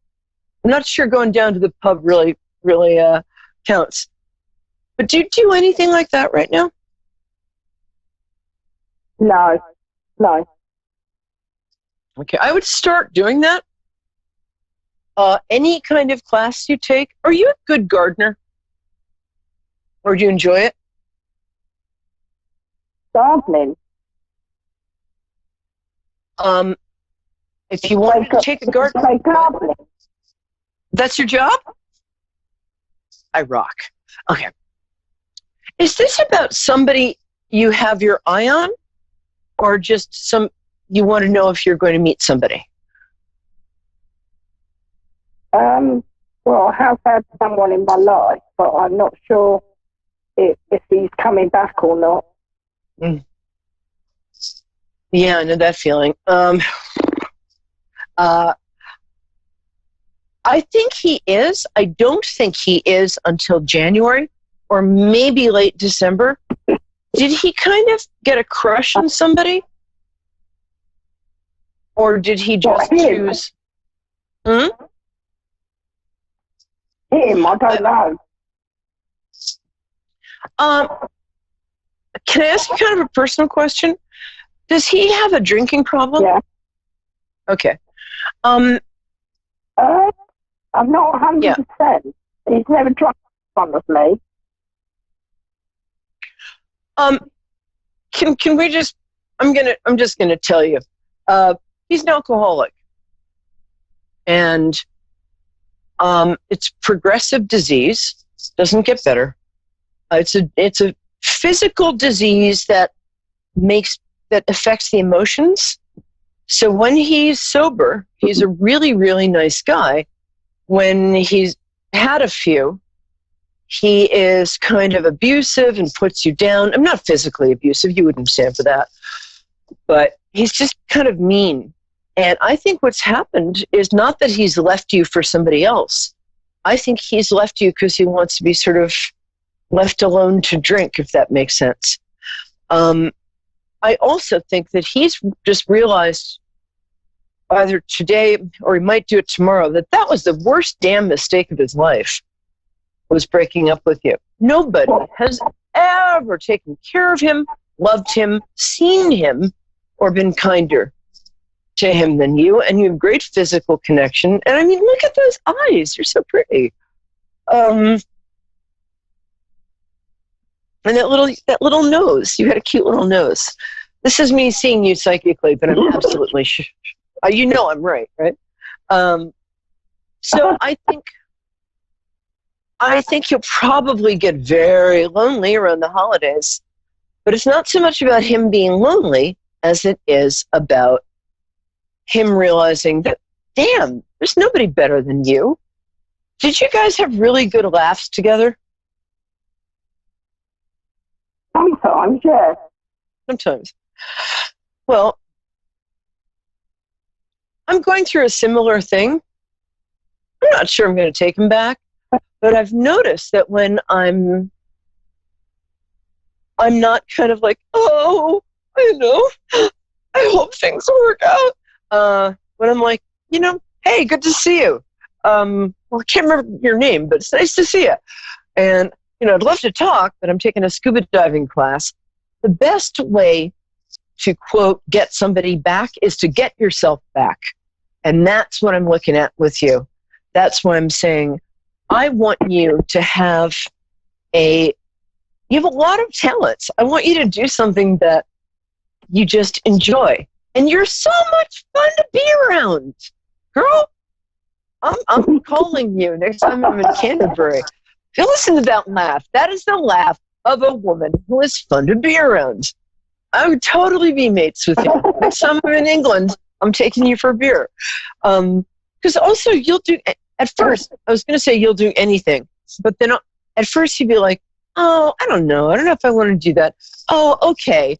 I mean, if it's like Skittles or swimming or bowling or whatever. And then your mates will be, look at her. She's on fire. So, 4 words, get out of the house. 5 words. I'm a Pisces. We don't count.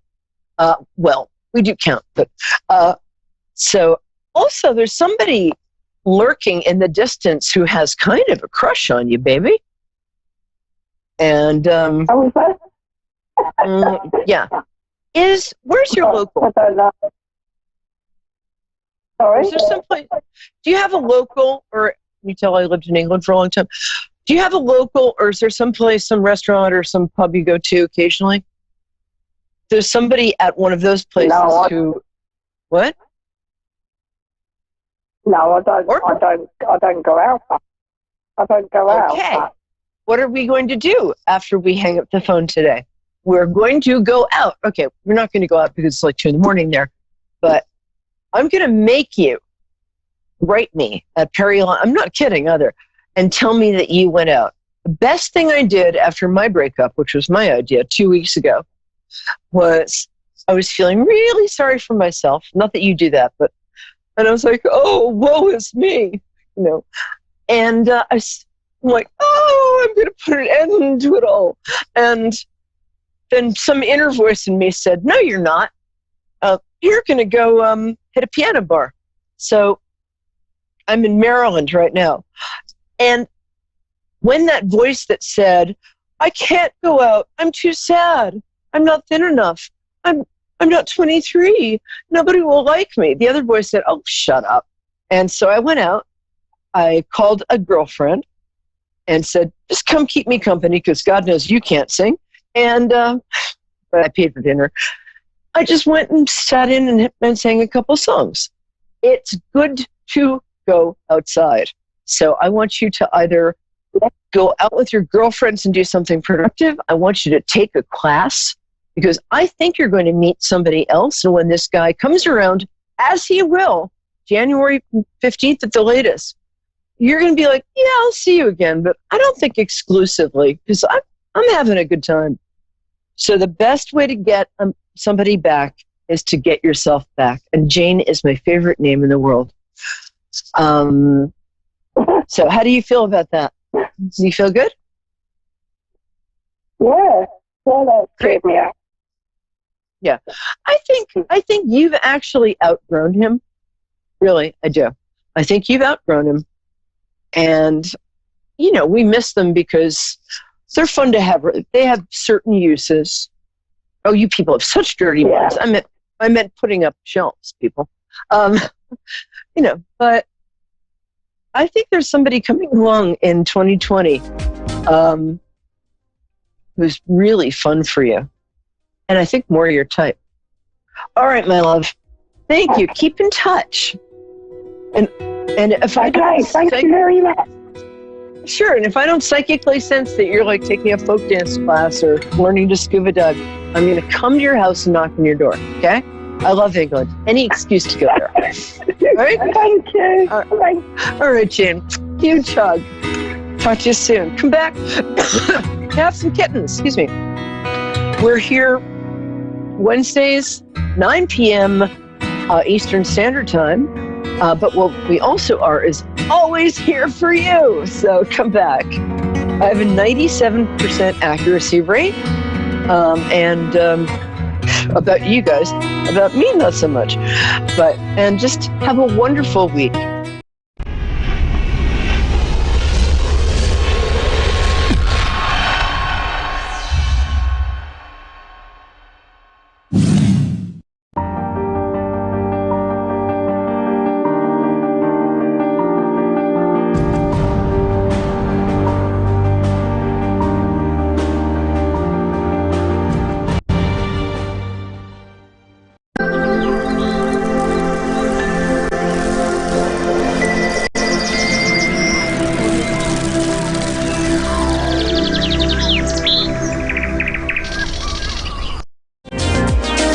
Everyone, so welcome to Angelic Connections. I am your host for today, Carrie Bush, coming from the UK. I am a spiritual mentor, an angel card reader, and a published author. You can find me on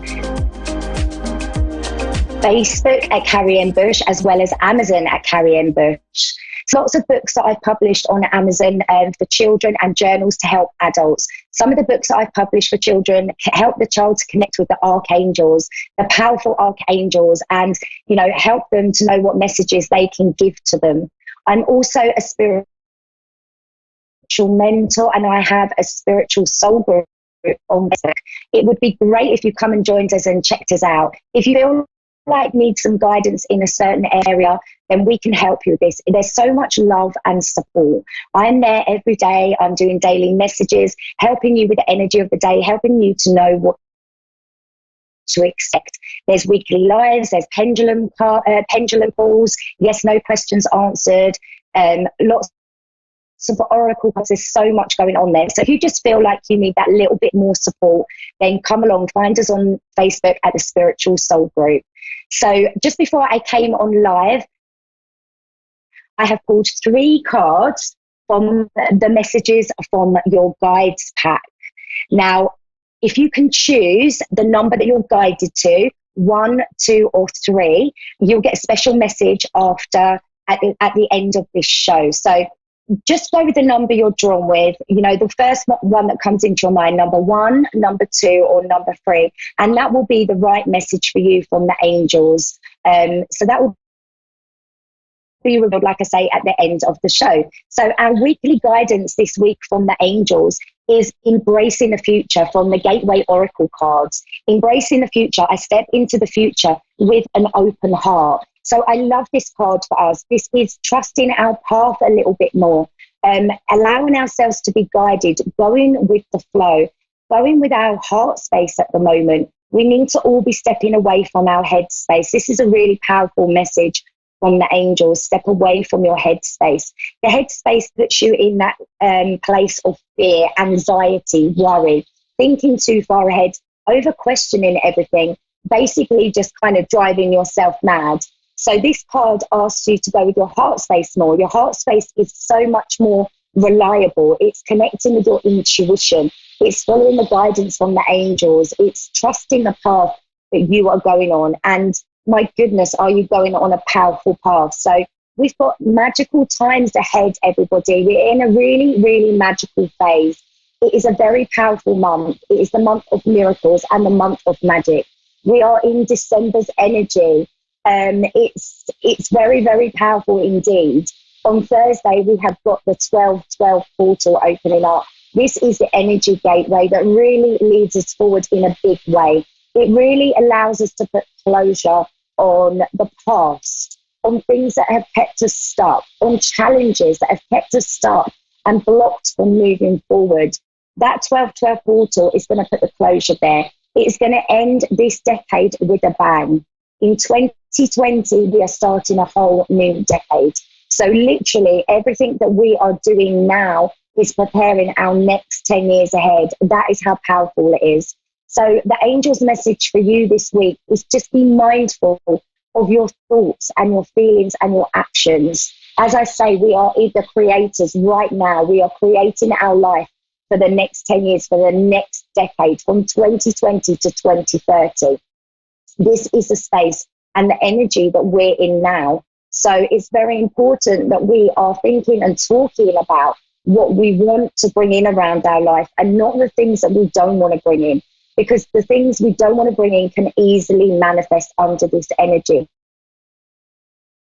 So I feel it's, the strong message from the angels this week is just be mindful of your thoughts, be mindful of what you're talking about. Make sure that what you're talking about is what you want to bring in and you're not focusing on things that you don't want. This is all of us, a strong message for us all to be careful, not to be complaining, not to be moaning about things, not to be keeping our focus on the things that we want to change that we're not happy about. Instead, we need to come from the space where, we're talking about what we have as if we've already got it, as if we're already living it in our life. This is such an important message for us this week. So the 12/12 portal is on Thursday. It falls in with a full moon, the full moon in Gemini. So how powerful is this to have this 12/12 magical gateway opening on the same day as the full moon? The day after is the Friday the 13th. A lot of people are fearful of Friday the 13th, but there's no need to be. In actual fact, 13 as an angel number is a beautiful message. It's a strong message of change, of good luck, of good fortune. So, we need to celebrate Friday the 13th. It's a very powerful day. It's a very high connection day. So that comes in straight after the 12/12 and the full moon. And then after that, we go into the solstice, which is the 21st of December. And then we end the decade on with a bang with the new moon and the new moon energy around us on the 26th, which is the Boxing Day. So how magical is this month already? You may be feeling the energy quite strongly. We have a lot of ascension energy around. The reason being that we are being prepared for 2020 in a big way.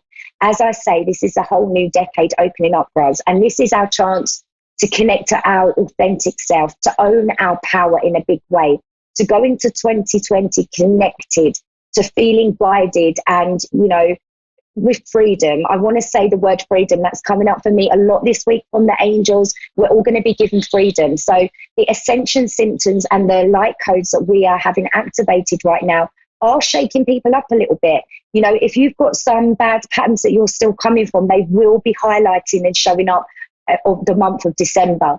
You may also be experiencing some physical symptoms such as headaches, nausea, feeling tired, all of that kind of thing, because the energy is so, so strong. So remember, what you are doing now is creating your whole future. Please be mindful of your thoughts, your actions, and, what you're putting out there to the world. So we're going to take a caller now. We've got Riri from West Sussex, I believe, on the line. Hello, Riri. Are you there?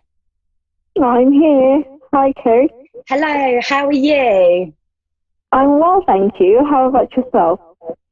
I'm really good, thank you. So how can I help you today, Riri? So my question was really about my career. I really want to get into human resources, and I'm trying to take a few courses to see if I can actually get where I need to be. So I'm just wanting to see if there's anything in the cards for me, really. Okay, let's pull your cards. I want to do the Gateway Oracle cards because I feel guided that these are the powerful ones to use. So I'm going to ask the angels for the cards for you, and we'll see what guidance comes up for you, Riri. So about your career. Okay, so you get two cards come up here. Your first one is starting fresh. A wonderful new beginning is blossoming in your life. And the angels are giving me a big, strong yes in my ear as I'm pulling this card. It is new beginnings for you. It is time to create the life that you desire. This is here for you, this career change. It really, really is. You also get the believing in the magic card, Riri. And this is the magic is abounding in your life. So I feel like you've been in a bit of a area in your life that's kept you a little bit stuck, maybe a little bit of frustration there too. Would that be right? Yeah, very right. Okay, so this is changing, and this is the lovely thing. December is bringing the big change for you, the change that you've been praying for. I feel like the angels are saying to me that sometimes you've had a bit of frustration, like, hello, is anybody listening? I feel like you're putting out what you want. I feel like you're working well on manifesting. And I feel like there's been a bit of frustration because it hasn't showed up.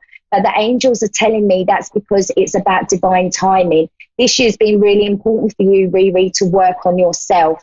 And that's why you haven't seen the changes just yet. But as you go into January, you're going to see lots of opportunities coming around this. I feel like it's about believing in yourself a bit more, about knowing that you can do it. So it's about letting go of the frustrations, because I feel like this year, you know, you have been working on the manifesting. Would that be right? Yes, I have. Okay, so just know that your prayers have been heard and answered. What this is coming down to, Riri, is about divine timing. It's about making sure that that right opportunity and the time for you to move into the career of your dreams is there at just the right time. Sometimes when things happen too early, when everything, you know, behind the scenes isn't quite there, isn't quite set up, it won't go in our favour as much as we'd like it to be. So there's a very good reason that you've had to wait, but, you know, it's changing.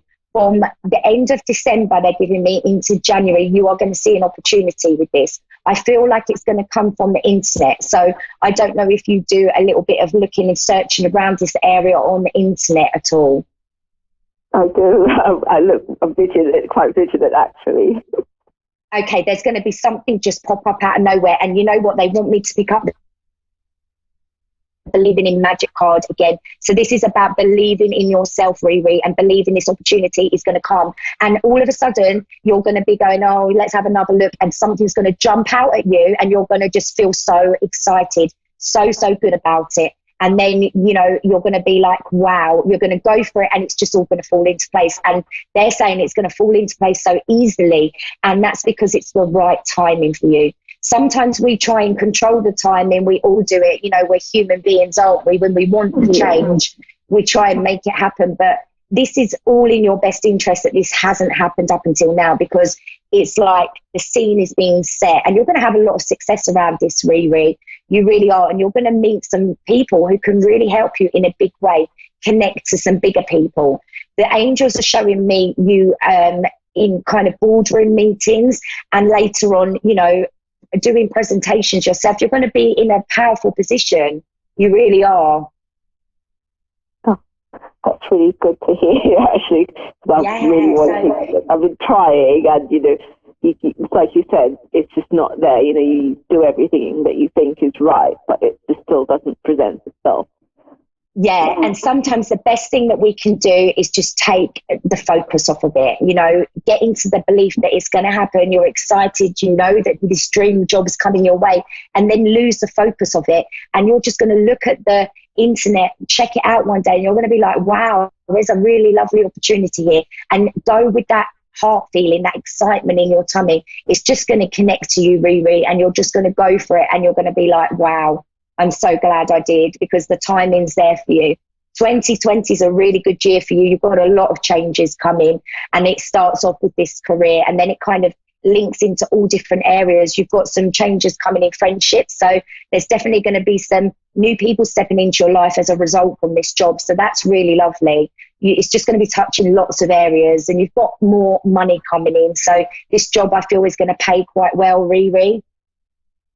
That will be good. We always appreciate that. Yeah, exactly. That's always a good point, isn't it? So I feel like you're going to feel more connected. I feel like this is like where your soul wants to be. And when you're in that job, it's just going to help in all other areas, just feel really connected and feel really happy. So I'm not saying the angels aren't giving me this has been a terrible year for you, but I just feel it's been a little bit hard work at times and a little bit of frustration creeping in, but that is ending for you. So this full moon on Thursday is going to be really powerful for you for releasing and letting go, because you are starting a whole new chapter. That's really lovely. It's quite relieving. Okay, did that help? Yes, it definitely did. Oh, lovely. Have you got anything else before I go? Well, I also wanted to ask about the relationship, or kind of if there's anything for me in the future. I did kind of meet someone, but then it's kind of hot and cold. I've been alone for a while, so I kind of wondered if there was ever anyone out there. I have got the romance cards here, so let's have a look. So we're going to ask for you for romance. Let's see what card comes out for you for romance. Okay, so you get the passion card. Allow your heart and soul to sing with joy. This is passion coming into your life. Again, 2020 is your year. It's the year for your changes. So you're ending this year by releasing a lot. So when I say releasing a lot, I feel like I want to say that there is a past relationship. The angels are showing me an ex that maybe hurt you, and there is some releasing work that needs to be done on this to move forward.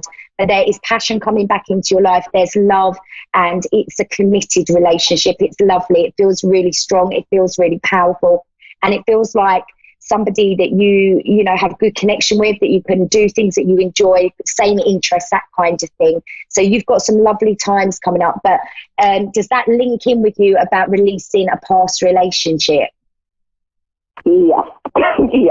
Yeah, there's some healing and releasing needs to be done, which is the perfect time to be doing it now in December with that 12/12 portal coming up and the full moon. You know, this is the time for releasing. So let go with love of that past relationship. You know, do the forgiveness for yourself to release, you know, cut the cords and, you know, start afresh. You know, take the lessons only and leave the rest back in the past.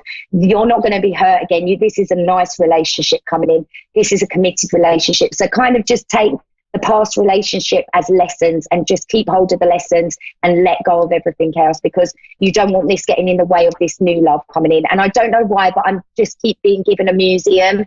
So I don't know if that's an interest of yours, but they're just showing me a museum over and over. So I don't know if that links into you, Riri. Pardon me, what's it? A museum. They just keep showing me a museum. Oh. I don't know if that's like an interest of yours or a passion you'll share together, you know, or maybe a meat place. I don't know, but they're showing me a museum. So I have to give you that. That'll be interesting. Yeah, very interesting. So get excited, let go of everything else. It's not needed. You've got some lovely stuff coming. So believe, trust in that magic, and you're going to see it come in 2020 and early 2020.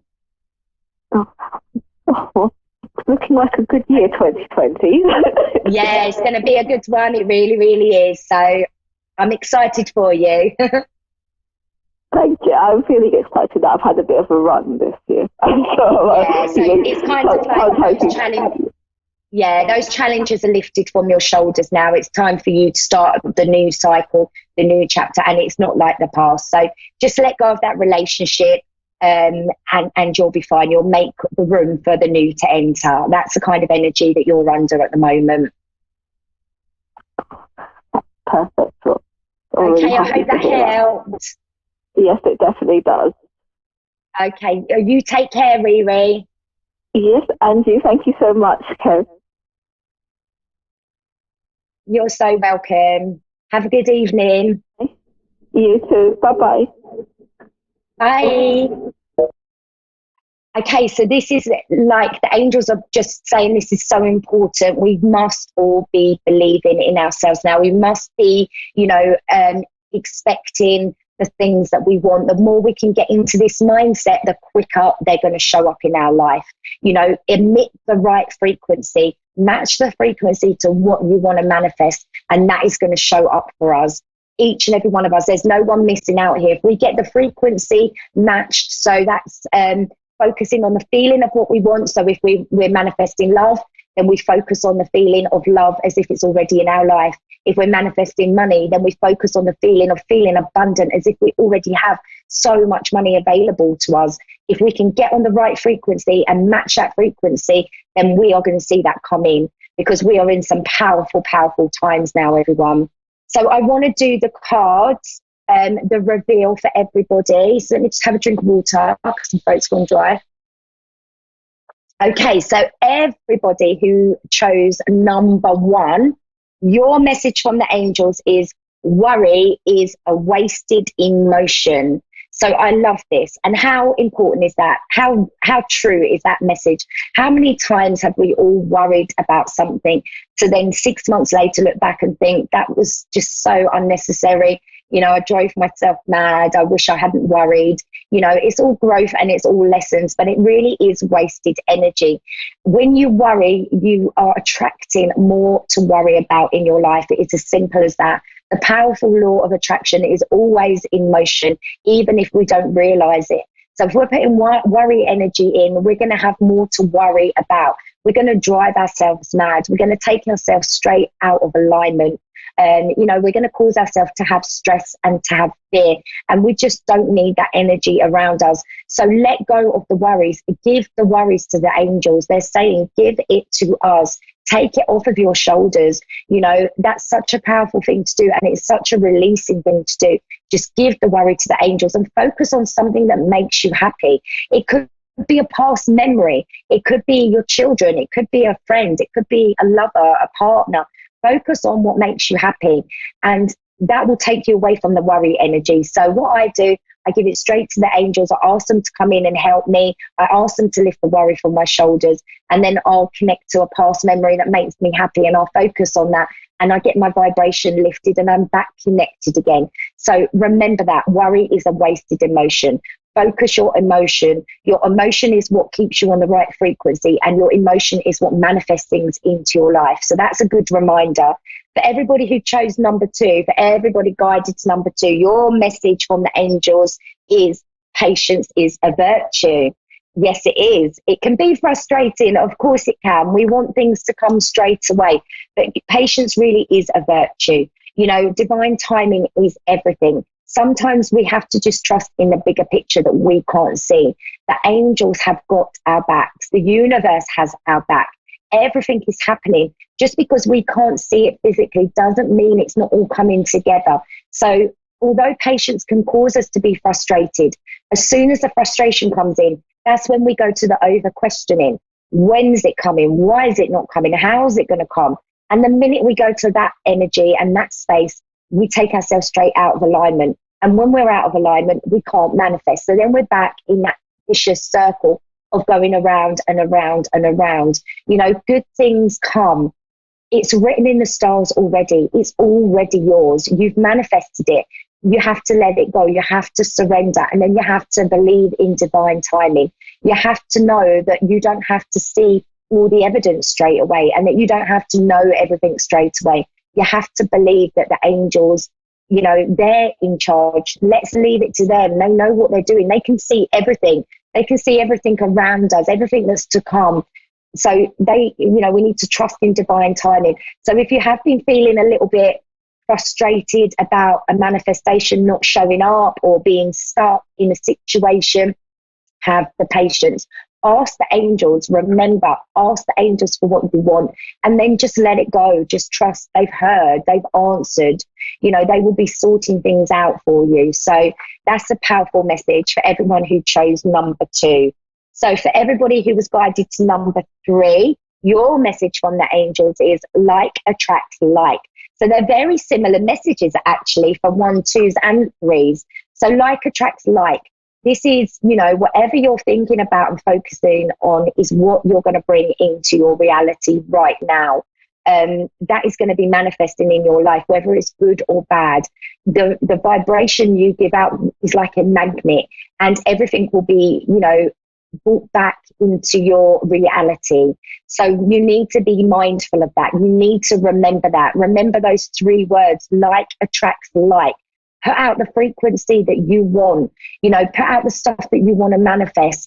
Get attached, you know, get connected and attached to the feeling of what it is that you want to manifest, and let go of the other stuff that you don't want around you. It's like when we worry about bills and money, often we find ourselves in the place of, you know, more bills coming in through our door. And that is because the energy is manifesting that we're putting out. So like attracts like. It's really, really powerful words they are. So powerful messages for everybody this week. I hope that they connected to you. So I want to kind of leave you all with something. What can we do at the moment to help us move into 2020 in a powerful way? Owning our power, you know, living our dream life, manifesting our dreams and actually living them. The best things that you can do at the moment is stay in the present moment. Get yourself into alignment. Go with the flow. surrender to the universe. Surrender it all, let it go. They've heard what you want. Don't stay too focused on it, because then that's telling the universe, I don't actually trust it because I'm still questioning it. While we're talking about questioning, don't over question everything. You'll drive yourself mad. That's taking you out of the present moment where your power is. That's taking you too much into the future. And that will then cause you to question the hows and whens and whys and when's it going to happen. And that then, will take you straight out of alignment. Get as much rest as possible. It's high energy. Listen to your bodies. Your body is your best friend. Your body is your guide. If you feel like, you need that rest, then if possible, take a nap. A power nap at the moment is going to be the best thing that you can do. Eat well, look after yourself, and meditate regular. Ground your energy. If the weather's okay, get outside, get your feet into the soil. If the weather's not great, maybe just go and touch a tree. The energy of a tree can really ground us instantly. Or a grounding meditation would be just as good. Love yourself. Believe in yourself. We have to have self-love. We really, really do. We have to, know our own self-worth. We really do. That's really important. Divine timing. Divine timing is everything. It really, really is. Believe in divine timing. Trust your angels. This is my best advice at the moment. Oh, and the other one that the angels keep bringing up for me, drink as much water as possible under this energy. Filtered water. Drink. It's strong energy. We are aligning to a whole different vibration. Light codes are being activated. So much is happening. That's why a lot of us are feeling off balance. So chakra work, water, that is going to really, really help you. So I just want to say thank you to everybody for, being here with me for this show tonight and, helping me link into you all and spread the light and love. It's been a wonderful show.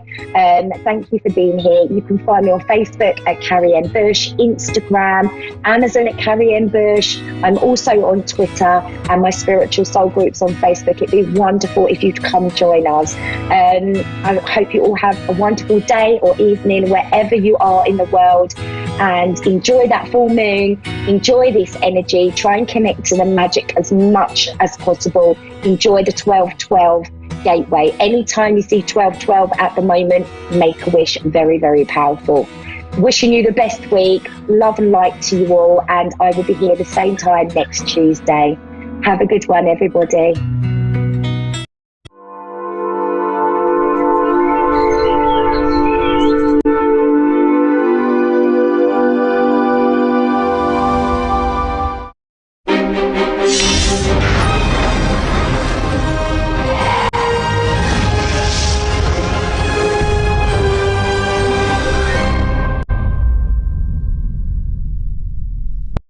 Hi, I'm Dean, and thanks for watching Moonstruck. And now back to A1R on the air. Psychic Talk Radio, now on Moonstruck TV, enlightening television. Hello fans, hello followers, and hello students. This is Fiona, Christian medium. I am Power. Another night, another amazing time, and of course, A1R Radio Network. So before I take any callers, would love to share a couple of my experience when it comes to I don't know if I can, I don't think so you can, I wouldn't suggest you to go for that. Oh, my experience is about that when I tried, really I couldn't succeed, so maybe you shouldn't. So there's tons of insecurities, limitations, and also a little bit of I don't know what to do, and can you please help me where I am and what kind of career I should change or found or whatever. So I want to tell you one thing. This is actually my own experience. I wanted you to not listening to anyone. Of course, we should listen to people with experiences and telling you exactly what to do or not to do when it comes to risk and investment and other stuff. But when it comes to you want to change and challenge yourself, and because your neighbor, because your parents, because your sister, because your brother, because your coworker, because your competitions couldn't make it, then maybe I can't do it either. So try to remove that type of feelings and philosophy that because others couldn't, that maybe I can't either. All I wanted you to do is like try it, believe it, and it also depends on how much you want that things will be the way as you want and the way as you wish. If you wish big, if you actually offer yourself a best ever timing of life to make yourself the happiest and the greatest and the wealthiest and the healthiest, then you are going to invest on your will. The willpower, the energy that you are going to spend, the feeling that how far you can go is all up to you. No one can tell you what to do or not to do. The only person can approve and tell you if you are going to and you can is you. I wanted you to believe in yourself. I wanted you to trust yourself. I wanted you to be brave and take opportunities even when you feel or felt that others told it's not going to happen. So the most amazing time in my life was when people told me I can't, and I proved that I can. So I know you're going to enjoy that timing as well. When people telling you, you can't, don't even go there, and then you show that you can. And you can, of course, go there and be the one that you want.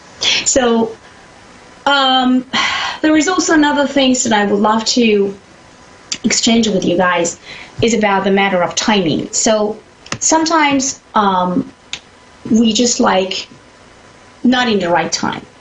Kind of like if I taught like 2 years ago, maybe I couldn't even actually go there or try that type of the things. Now I'm more mature. I know exactly what I want. I know my willpower. I know what kind of circumstances, opportunities, and other things I have. So it depends on what you want and how you want and how badly you want, and also timing. You can get what you want. So as I always say to my students and also to my clients, there is no impossibility. There is no impossible. Everything is possible. So we do not have any village of impossibility. We have a village of possibilities. So everything is possible. Just try it at least one time, and don't listen to those people who send negative energies and knows already that they would never ever try it because they are lazy, because they are not brave enough, because they do not invest in their life. So back to the studio, and now I have Sarah. Hello, Sarah. How are you doing? From California. Hi, Sarah. Hi. Good. Sweetheart, welcome to A1R and welcome to Fiona's show. So it was so pleasure to talk to you, Sarah. Before I start my show and my reading for you, gorgeous, I need to know about your date of birth, and also I need to know what you have in your beautiful mind and what I can do for you tonight. Go ahead, sweetheart. My birthday is September 29th, 1980. Okay. And in my mind is a lot of confusion.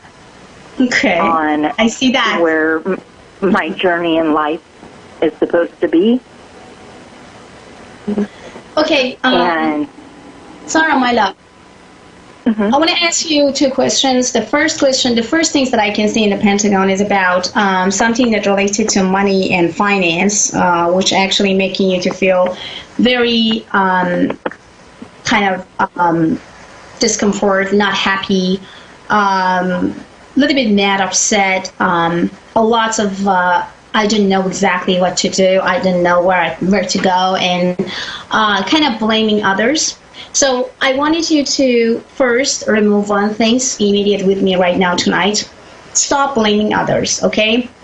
I understand that people having a very strong impact in our life, especially when we talking about money and finance, because sometimes negative people can change our life completely to the nastiest way. Sometimes one positive person can change our life to the best ever way. But whatsoever and wherever you are today, I wanted you to change this type of the feelings and connection that, oh, if I did not listen to that person, if I wasn't really in that matter or that place, maybe I could be better now. So, done is done. Life, it's moving forward. Every day is a new day. Every minute of our life is a new minute and real second actually of our life. Every single actually second that we're just breathing is absolutely a new and fresh life. All I wanted you to do when it comes to blame, stop blaming others, because when you blame others, or especially blame yourself, because if you just could make that decision at that time, if you could just say yes to that or no to that, so maybe you just could be better right now or just like being in a better place. So all I wanted you to just drop the anxieties of, drop the stress and drop the craziness of if and maybe and if or maybe or should. Just let it go of all those words, okay? All I wanted you to do to connect yourself with money, and also, as you know, that money is energies. Energies is everywhere. It's just going back and forth. It's just starting somewhere. So that's what I wanted you to completely feel and sense and connect to that energies right now.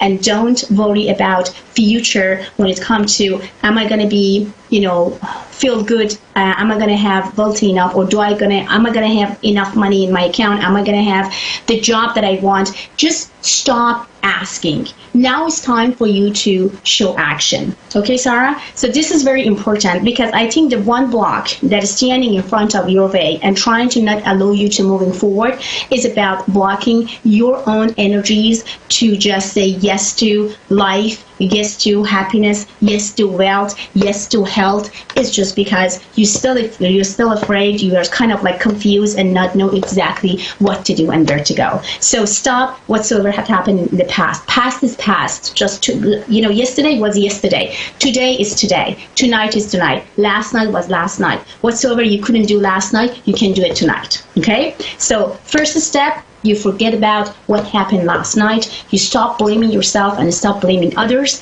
And what you need to do right now is just stand up and just tell to yourself that exactly what you want to be, where you want to go, and exactly what is your goals and desires is. That is exactly what I wanted you to write it down somewhere, to make yourself to understand exactly what you want of your life. Okay? That's the one thing. Okay.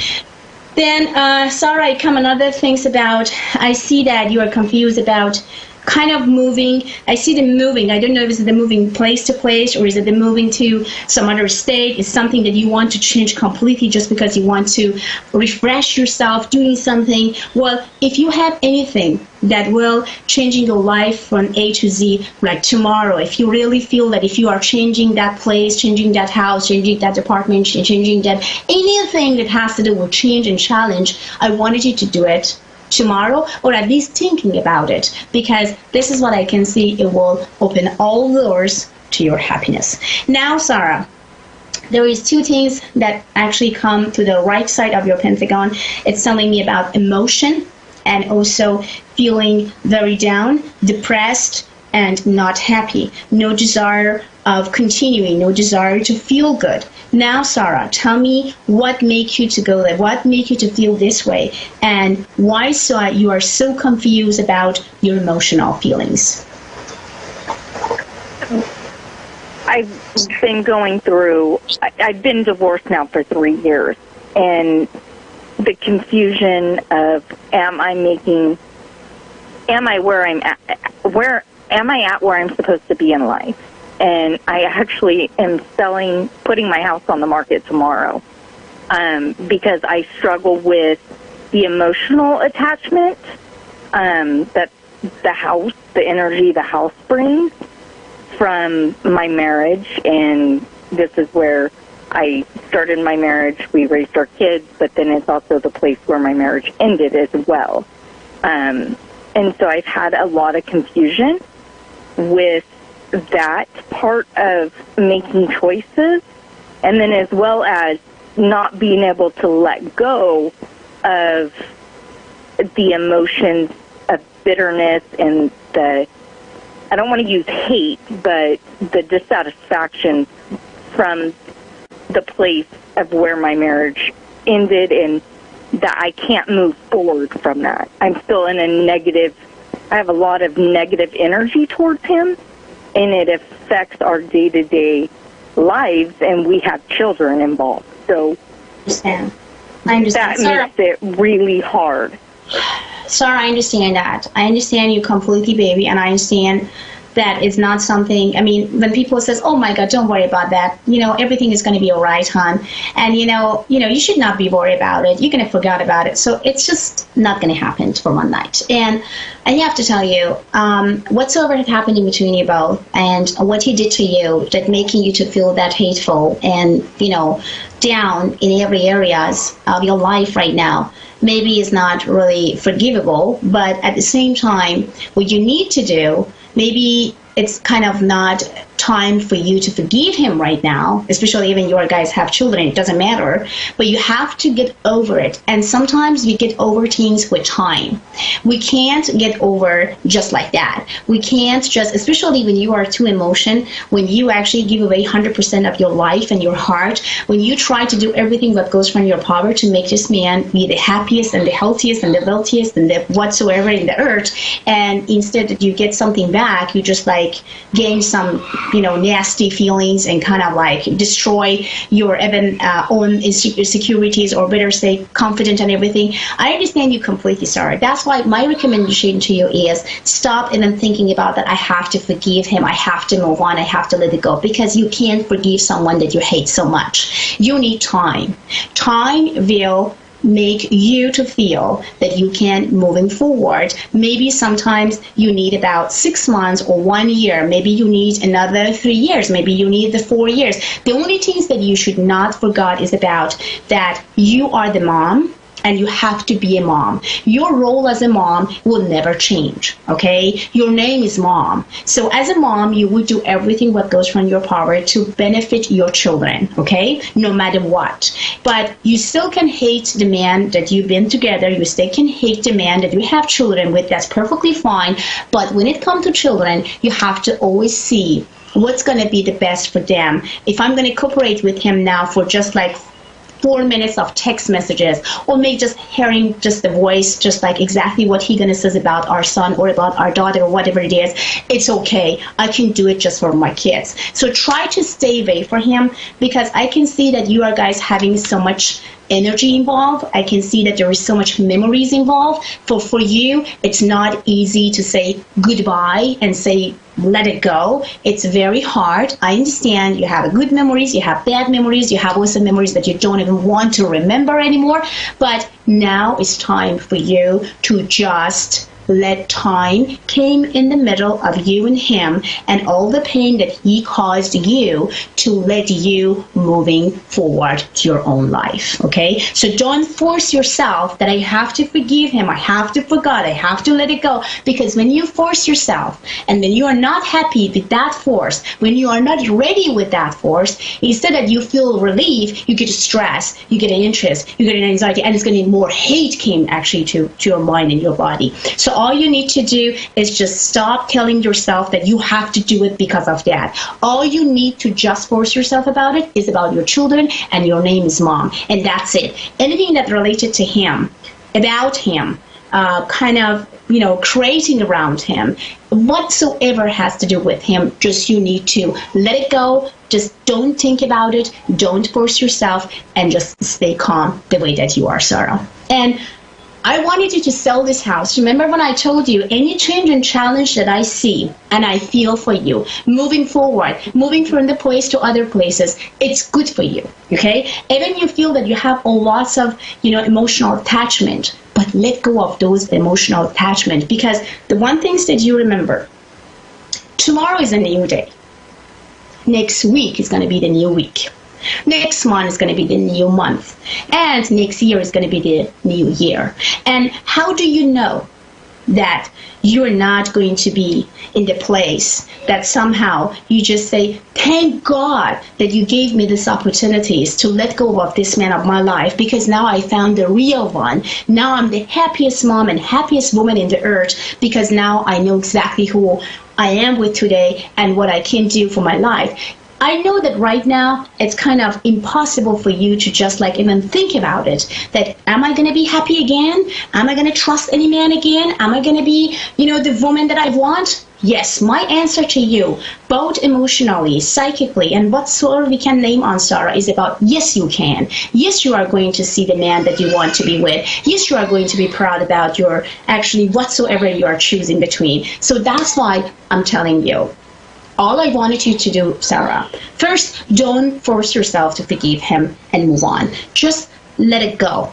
When we're talking about him and whatsoever you are guys having in between you and him, just try to feel that he never exists and he died for you and is gone, okay? The only person that you are thinking is your children, or persons is your children, and you are the mom, and that's it. You need to get rid of every single memories that you have together with your children and others. That's all I wanted you to do. Let go of your past. Let go of your feelings. Let go of things that making you to feel miserable. Not about him, about you. I'm talking about you. I'm not talking about him. Now, and every single minute that you are thinking about what he did to you, just distract yourself. If you just listening to your heart again and feel about like, oh my God, my heart bleeding when I just feel and sense exactly what he said to me, what he did to me, what I did, you can change anything. You can go back. That's why you need to moving forward just for yourself, not for him. And you do need to forgive him right now, but with time, you are going to heal and forgive. That's why my recommendation to you is you are focusing on yourself first. You are thinking about yourself first. You're very big in Sarah. You need to change and challenge yourself to the new position of life. You are going to jump from the old circle to the new circle. Then close your eyes, jump, and says, now I am jumping because I want to have a better life. I want to feel healthier. I want to actually receive respect. I don't want to be just a giver because I'm getting tired to be just a giver. I need to do everything what goes from my power to tell everybody I am worth it enough to be a woman in somebody's life that could just tell me every single morning and say I love you for who you are and I respect you for who you are, not someone that trying to, with the narcissistic and crazy personality, make me to feel down. So indeed, I wanted you to do it for tonight, and I wanted you to stay away from all the confusion that you have tonight. My advice is get rid of all your past, everything and anything. It will, like a one spoon that you just remind yourself about him. Anything that reminds you about him, I wanted you to get rid of it. Okay? So don't be attached by the house. Don't feel that you have to stay.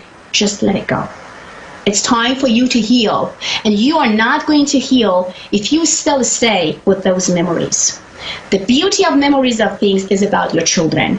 That they burn there, they just like grow then and all this stuff. Other than that, I wanted you to not remind yourself about anything.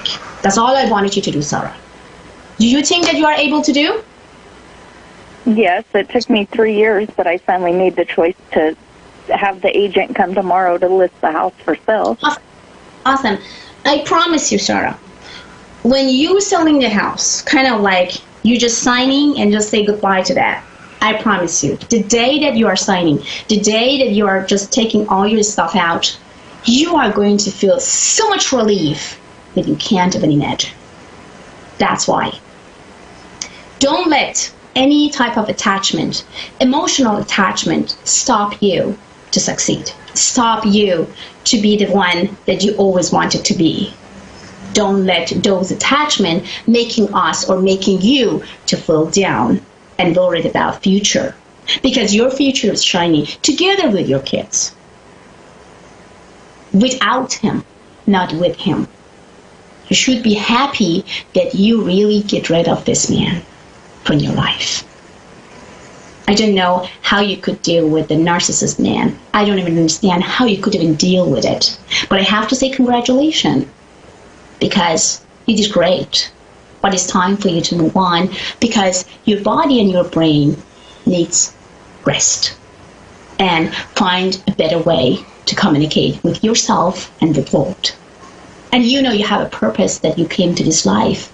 That's why choose that purpose, and stop bugging yourself. Stop having crazy attachment to something that is not really worth it anymore.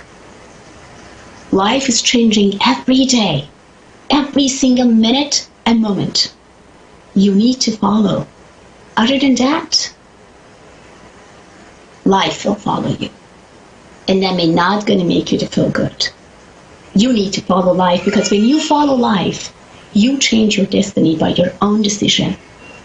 But when you letting life follow you, the life will give you the most painful experience that you ever thought and imagined for. So follow life, that you at least have a choice to choose in between. You got it, baby?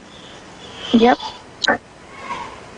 I'm proud of you because you stand for your children. I'm proud of you because even when you was depressed, you could do everything that goes from your power to bring happiness and love to your family. Even you felt that there is no way that you could even do it, but I'm very proud of you. You make it. You did that. Be proud of yourself and congratulations. Oh, thank you. And one is you. You and your children. Sarah as a woman and Sarah as a mom. And Sarah as somebody that's going to be in some other person's life that indeed needs Sarah and understands Sarah the way that she wants and value Sarah's energies, beauty, and smart, and everything and anything that belongs to Sarah. Not the one that not knowing exactly who you are. The man that you've been with, he doesn't know you at all. And I think God helped you to open your eyes and change him immediate, or better say, God or universe wanted you to just jump from the old circle to the new circle to be happiest. That's what I wanted you, Sarah, to continue your goal and your path without him, but together with your kids, and enjoy your life every single second and moment. Try to take your day, try to take your time day by day. Take yourself day by day. Don't think about what's going to happen to me and my children in about 10 years. What's going to happen to us about 5 years. Day by day. Day by day. That's all. So now I have 90 seconds, my love. So for private information, you guys can go to PersianMedium.com, A1R Network, and also AvidAdvice.com. Wish you guys the best. And remember, tomorrow is a new day. And every day, we became as a new person. You can do it. And I know Sarah can as well. Have a great one, and bye.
Hello and welcome to A1R Psychic Radio Moonstruck TV. So we're going to have a wonderful show, and we're going to have 2 callers call in for some readings, which is going to be lovely. But before we go to our callers, I'd like to sort of talk about, there are lots of people, I believe, who are out there that get sort of things about sort of, a psychic awareness or an intuition, or have a feeling about things. And I just think that I could perhaps give some tips on these shows, because I think people would benefit from having some sort of, mediumistic sort of tips of how to develop. And, what I was thinking is that the first thing that we need to sort of understand in our development is that we have 7 chakras, and those 7 chakras start in the base at the bottom of our spine, and that is our base chakra. And then we have one which is on, just below our sort of, tummy button, and that is our sacral chakra. Then above the tummy button, which is our solar plexus. Then into the middle of our chest, which is our heart. And then the throat is a chakra. And then we have what's known as a third eye, which is just above your eyebrows and in the middle of your forehead. And then the final one is the crown chakra. And each one of those chakras has a color. And the first one is red, and then the second, which is the base. Then the next one up is orange. Then it's yellow. Then the heart is green. The throat is blue, and then it's violet on the third eye, and the crown is indigo. So the way I remember those colours, because it's difficult, isn't it, if you're, starting out on this journey, is I'm from England, and there was a Richard of York, and he had a battle. And so I always remember the colours as Richard of York gave battle in vain. And they are the same order of a rainbow. So it's a sort of like the same order of a spectrum of light. So Richard is red, Off is orange, York is yellow, gave is green, and and so on and so forth. So Richard of York gave battle in vain. And now these chakras, almost like what a lot of people teach is to bring up the energy through the chakras to the sort of top of your mind, and once you've done that, you're sort of opening up to the spirit world.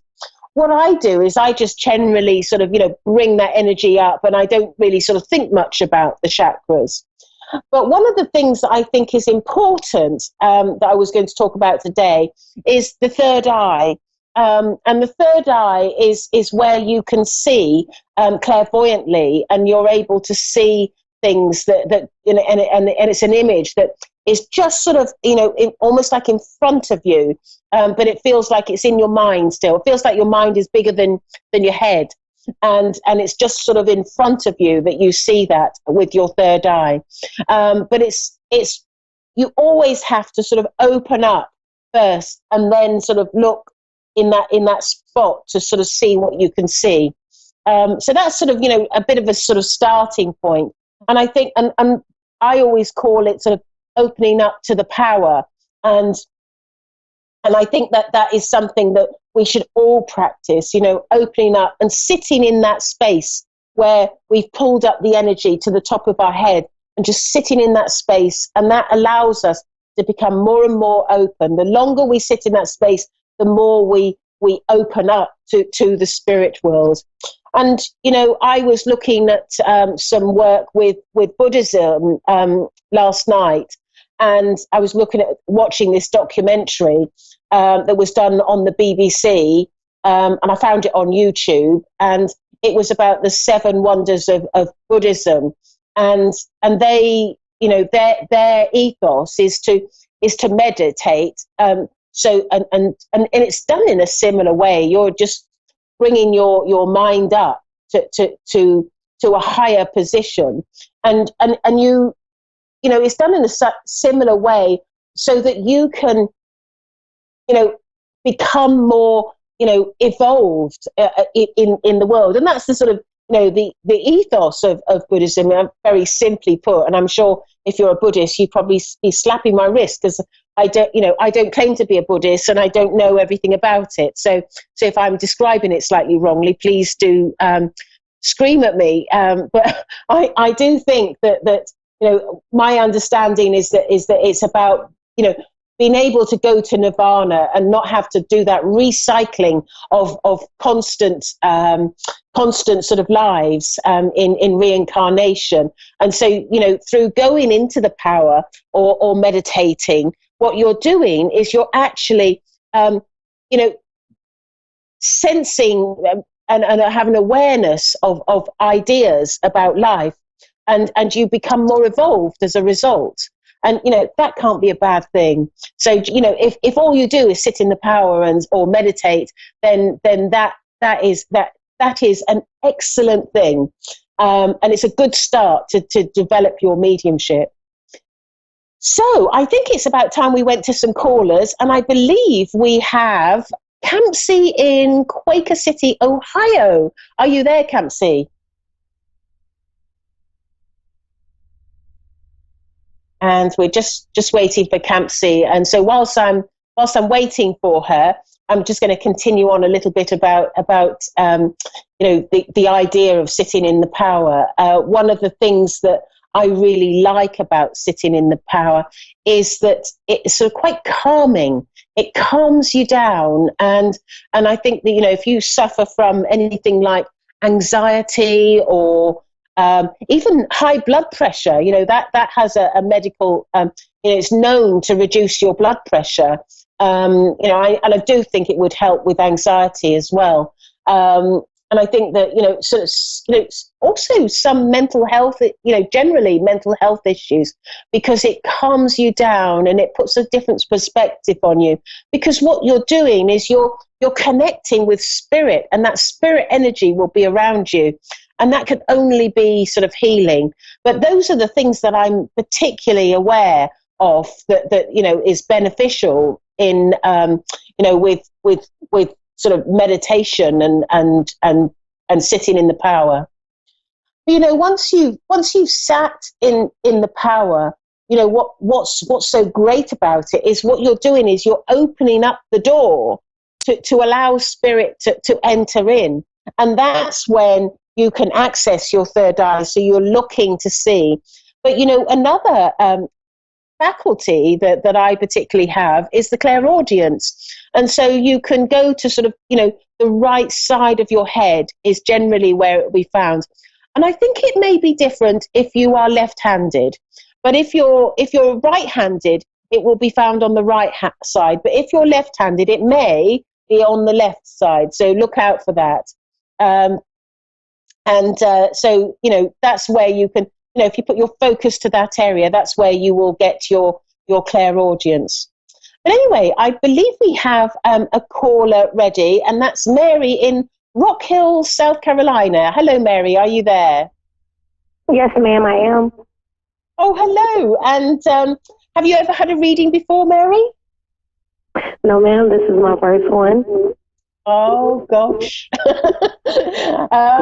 Well, it's not frightening, I can promise you. And so what I generally say to people is that when you're getting a reading, because it's such a short space of time on this show, give me an idea of where you'd like me to focus. If you want guidance from my guides, or who you would like to connect to in the spirit world. So is there sort of, anywhere that you'd like me to focus? My mother. In the spirit world. Okay. Right, I'm just sort of connecting to the spirit world now.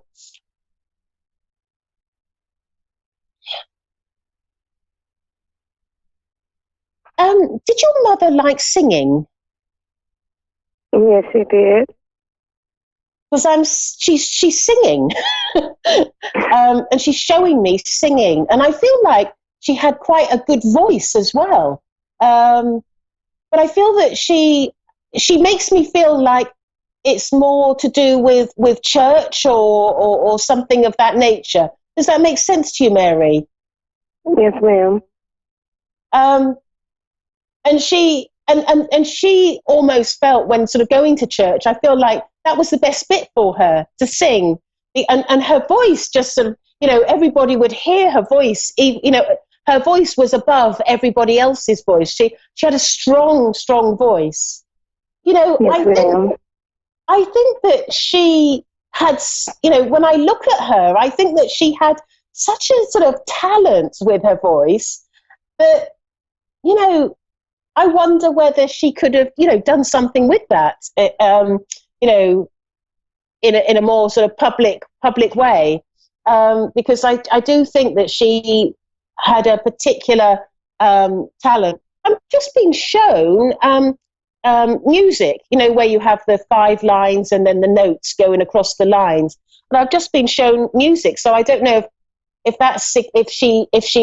she could read music or understood music. Does that make sense to you, Mary? No, ma'am. Okay, because I was just shown that, and so that was my interpretation, that she could.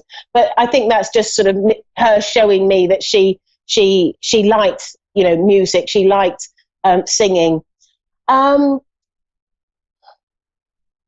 I feel like there's a sort of an encouragement to you to also sort of use your voice as well, because she's telling me that you're a little bit shy with your voice. Would you understand that? Yes, ma'am. But she says that you've got her talent, that you have the ability to sing just like her, and she's almost like she's pushing you and sort of saying, come on, you could do this too, you could sing. And she said she got so much pleasure out of it that she wants you to have the same pleasure. Yes, she's also saying to me that she's apologizing to you because she says that she left this world. It feels like it's quickly. It's like, or sort of like it was sort of a bit. She makes me feel like it's a bit of a shock. Her leaving, and it wasn't sort of expected. And she makes me feel like she wasn't sort of, a great age either. She says that she, it was as much a shock to her, she says, as it was to everyone else. And she says that she wishes that she could have, at least had a sort of a lengthy life, a longer life, and she's rather frustrated that she hasn't been remained in this world a little bit longer, because she says that there's been some events in the family that she would have liked to have been sort of physically actively involved in, and I feel like the events are. I feel like has a baby been born since she's passed? Yes. And because she's talking about the baby, and she wants you to know that the baby is as important to her from the spirit world as it would have been when she was here. And she's saying that she's able to be around members of the family, including the baby, and she's never far away. He was conceived on the day she died. Wow. Oh my goodness. How special is that? It's like a little gift, isn't it? Wow. Oh my goodness. Yes, today makes 10 years she's been gone. Pardon? Today makes 10 years she's been gone. And is this your baby? I believe it is. Yes, ma'am. And she's saying to me that she loves the baby just as much and I, obviously it's a 10-year-old baby now, but she loves, or 9. She loves the child just as much as if she were here, on the earth plane. And she's saying to me that she's making a promise to you. She will do her utmost to be in everyone's life and help everyone in every way that she possibly can. Even though she's in the spirit world. And she's also saying to me that you've been thinking about making some sort of slight changes in your life. And she's saying that you've been almost like asking up, what should I do? I feel like do you talk to your mum? All the time. Yeah, because she's saying you do. She's saying, you're asking up, what should I do? Should I do this? Should I do that? And she's laughing as I'm saying this. And she says that, because I feel like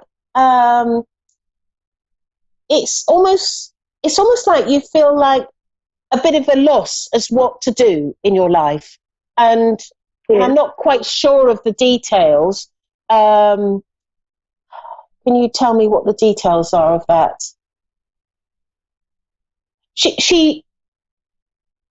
I feel like it's a number of things, like where to live, where to work, where to be, and just sort of where to go. Does that make sense to you? Because she's saying that you're not happy in your current environment. You're not happy. I'm not. Oh, I'm sorry, Mary. And she's saying to me that she's going to guide you into the right direction.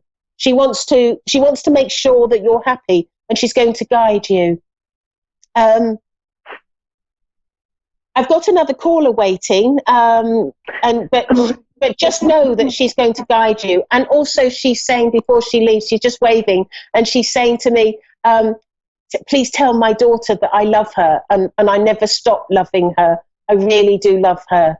So just know that she's going to be guiding you, and she's with you on this journey. Thank you. Thank you, Mary, for calling in, and I hope it all goes well for you. All right. Thank you. Right, so we have Christy in Brookings, South Dakota. Are you there, Christy? I am. Oh, hi, you're very clear. Good. So I'm a medium, and I can connect to loved ones in the spirit world, or I can focus on something particular in your life and get guidance from my guides. Is there a particular area where you'd like me to focus, or is there somebody in particular that you'd like to connect to in the spirit world? Just on love, relationship-wise. Right.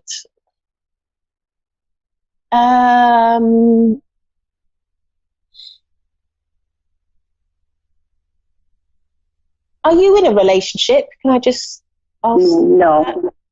I didn't feel you were, because I'm not sensing anyone at the moment. Right. Okay. So the question really is, are you going to meet somebody? Is that the question? Well, this guy that I had been talking to for a while has been in and out, and I was just wondering, is he ever going to come back, or? Right, okay. Let me look at him specifically then. That's really what you're looking for, isn't it? Okay. Right. So I feel with him is that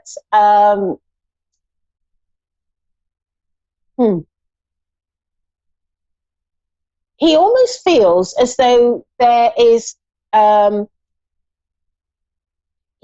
there's a sense of commitment issues with him, and I get the feeling with him that there's a little bit of is it immaturity? Is that too strong a word for him. I don't know. You go along with that, would you? I just get the feeling that he perhaps almost isn't ready for the grown-up world, and I just feel that he will be almost like he likes his freedom and likes his sort of life, and then he likes the comfort of a relationship, and then I feel like he's almost like he's confused in his mind as to what he actually wants, and I feel that he is almost like he's sort of, and I also feel with him that with him he's more about sort of having fun in the world and going out and having fun, and I feel that sort of element with him. But I just get the feeling, I'm just asking if this is the person for you or whether there's somebody else. So I'm just asking that to my guides, because I think that's more of a pertinent question here. And I'm being told that he is with you, coming and going for a specific reason, because I get the feeling that there is something that is going to be almost like both of you will learn from this relationship, or lack of, and I just get the feeling that this is not going to go to complete fruition and go to sort of a full blown relationship. But I do get the feeling that you within the next 1 to 2 years, I would imagine, I get the feeling that you are actually going to meet somebody else. And I feel that this person has a great deal more maturity than the person that you've been looking at. And I get the feeling with him that he is going to be, he's just literally, being shown a man getting down on his knees and asking for your hand in marriage. Ooh, that's nice, isn't it? Interesting. Wow. Yeah, we'll have some of that, won't we? So I just get the feeling that you're going to meet somebody who is ready for that commitment, who's ready to sort of, want to embark on a more serious life. And I also, I've no idea how old you are, but I get the feeling that he is going to want children as well. And I just get the feeling that it's going to be a big relationship that is coming your way. Okay.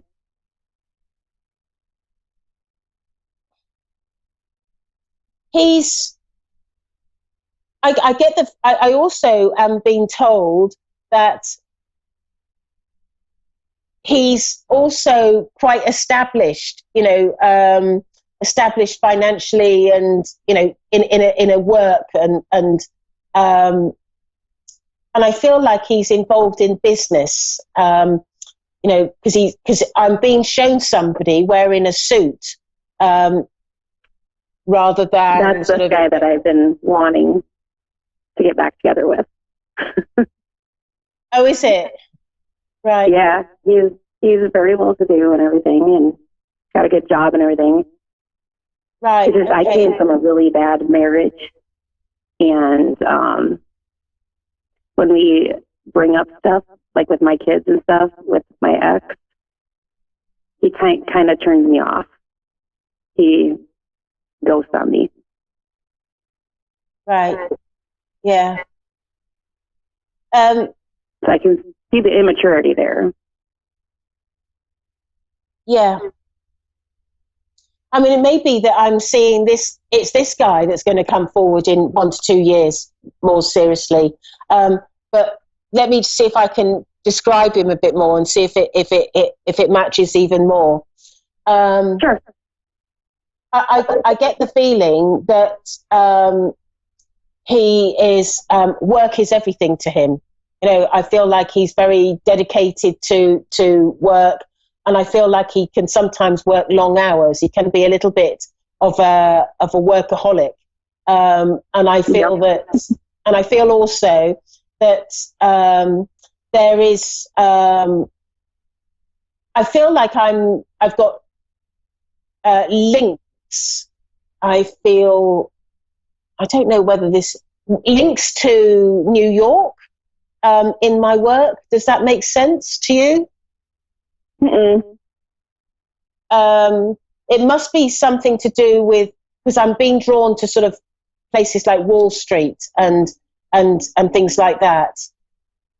So I don't know if his business is involved in that, but I also get, I can see this glass building as well, and you know where offices are.